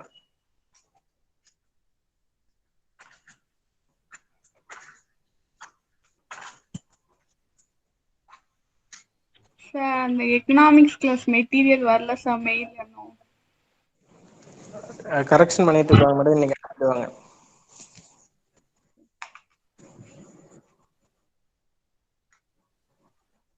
Google form sir. Feedback form அனுப்புவாங்க, இருங்க வெயிட் பண்ணுங்க. மஸ்வேதா அதை கூகுள் ஃபார்ம் அனுப்பிடுமா, லிங்க் அனுப்பிடுங்க, யூடியூப்லேயும் போட்டு விடுங்க.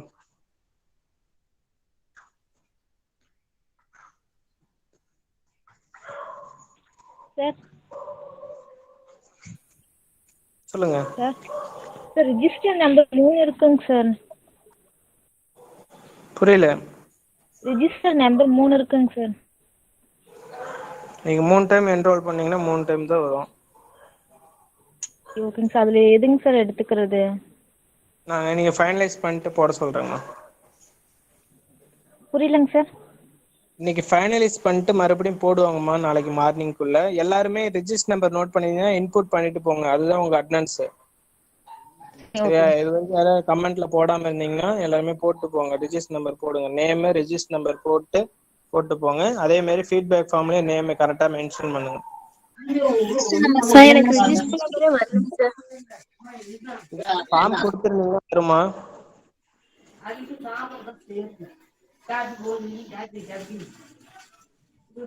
இன்னைக்கு கொடுத்தீங்கன்னா எல்லாத்துக்கும் வந்து இன்னைக்கு சார் அட்டெண்ட் பண்ற எனக்கு எல்லாரும் ரிஜிஸ்டர் நம்பர் 3 டைம் இருக்கு சார். பண்ணி கொடுத்துறேம்மா. சரி சார்.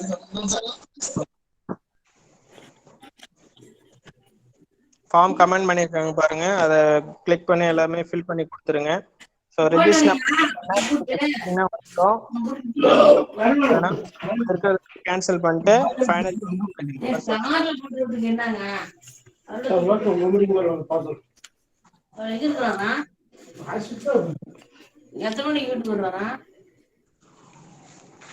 யாரு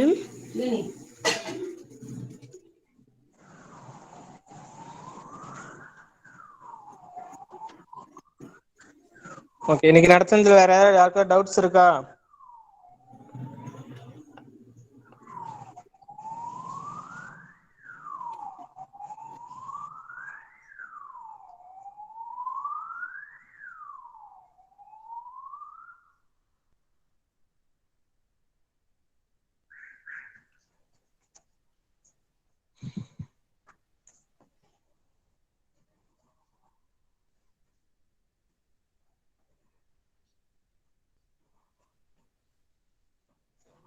நம்ம கூகுள் ஃபார்ம் போட்டோன்னே ஆளுங்க அதிகமா வராங்க. ஜாயின் பண்றேன், இப்போ ஜாயின் பண்ணுங்க. அப்படியே நளினி யாருமா இப்பதான் ஜாயின் பண்றீங்க? அனிதா, அண்ணாமலை,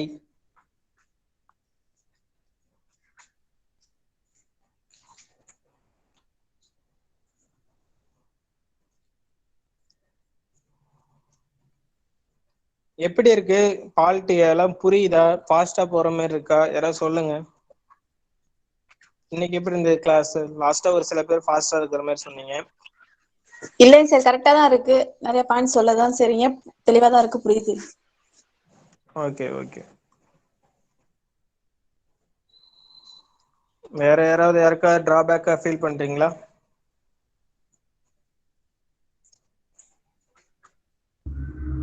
சார் நான் இப்பதான் ஃபர்ஸ்ட் டைம் பாலிட்டி பத்தி கேட்குறேன், படிக்கிறேன். அதனால எனக்கு கொஞ்சம் ஃபாஸ்டா போற மாதிரி இருக்குது, கொஞ்சம் அண்டர்ஸ்டாண்ட் பண்ணிக்க கொஞ்சம் கஷ்டமா இருக்கு. Okay okay.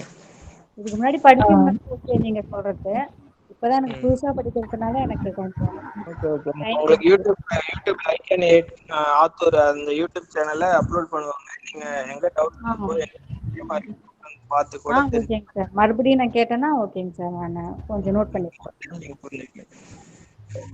சார் இந்த அப்லோட் பண்ண வீடியோவும் பார்த்தேன், ஆனா அது கொஞ்சம் பாதிக்கு மேல இருந்து தான் வர மாதிரி இருந்துச்சு. ஃபர்ஸ்ட்ல இருந்து வரல, அந்த நேத்து மேம் சொல்லி கொடுத்தது. அது எதுல இருந்து ரெக்கார்ட் பண்ணாங்கன்னு தெரியல மேடம், நான் பாக்குறேன். உங்களுக்கு இதுல லைவ்ல போனதை பாக்காதீங்க, அப்லோட் பண்ணது ஒண்ணு இருக்கும் பாருங்க.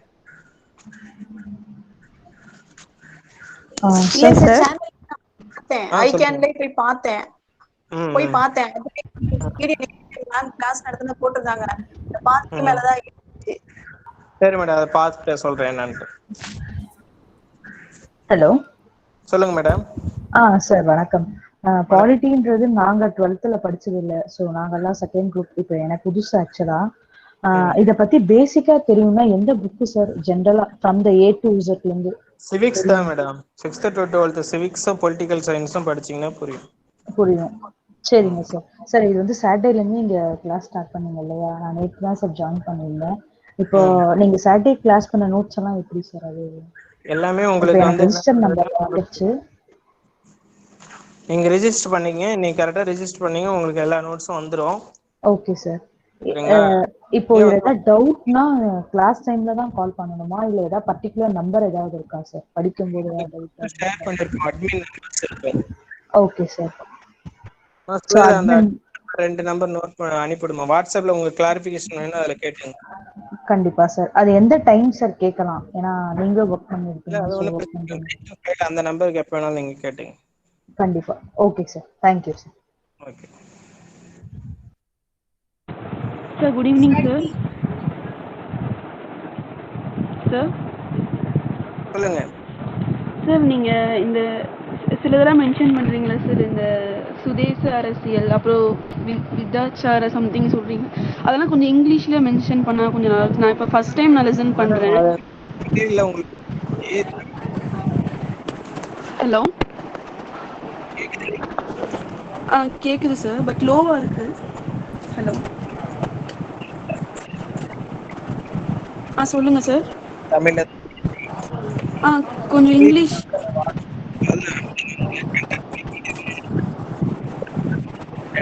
உங்களை தான் ரெடி பண்ணுவேன் சார்.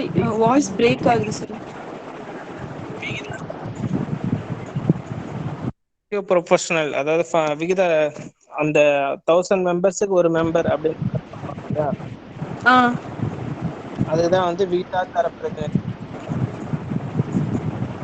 Okay sir. மாற்று வாக்கு முறை அப்படின்னா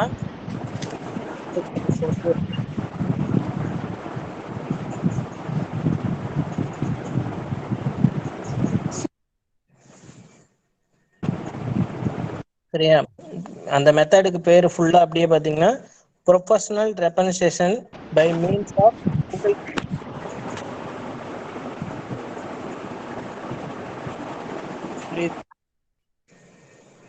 proportional representation by means of single transferable ஒற்றை மாற்று விகிதம். Okay sir. வேற எந்த வார்த்தை சார்? அது மாதிரி மென்ஷன் பண்ணா மட்டும் போதும் சார். ஏன்னா நான் இப்போதான் ஃபர்ஸ்ட் டைம் லிசன் பண்றேன். எனக்கு அது மட்டும் கொஞ்சம் கஷ்டமா இருக்கு சார். தமிழ்ல ஃபுல்லாவே கொஞ்சம் கஷ்டமா இருக்கு. கொஞ்சம் இங்கிலீஷ்லயும் சைடா கொஞ்சம் மென்ஷன் மட்டும் பண்ணா போதும் சார். நீங்க first class. Hello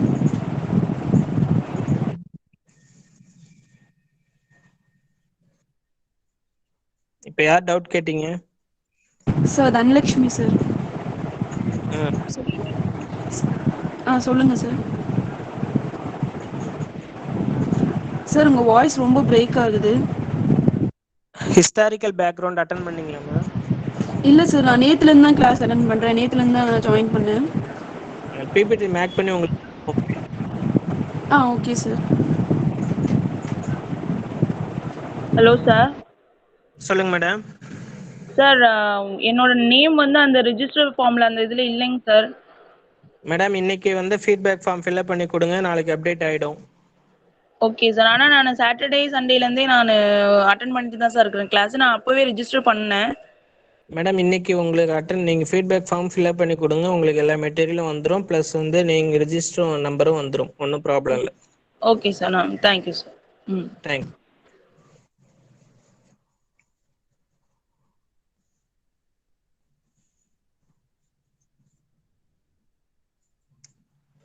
sir TN administration நேத்து டீச் பண்ண என்ன மேடம்? டிஎன் அட்மினிஸ்ட்ரேஷன் நேத்து மேம் டீச் பண்ணாங்களா சார்? ஆமா மேடம்.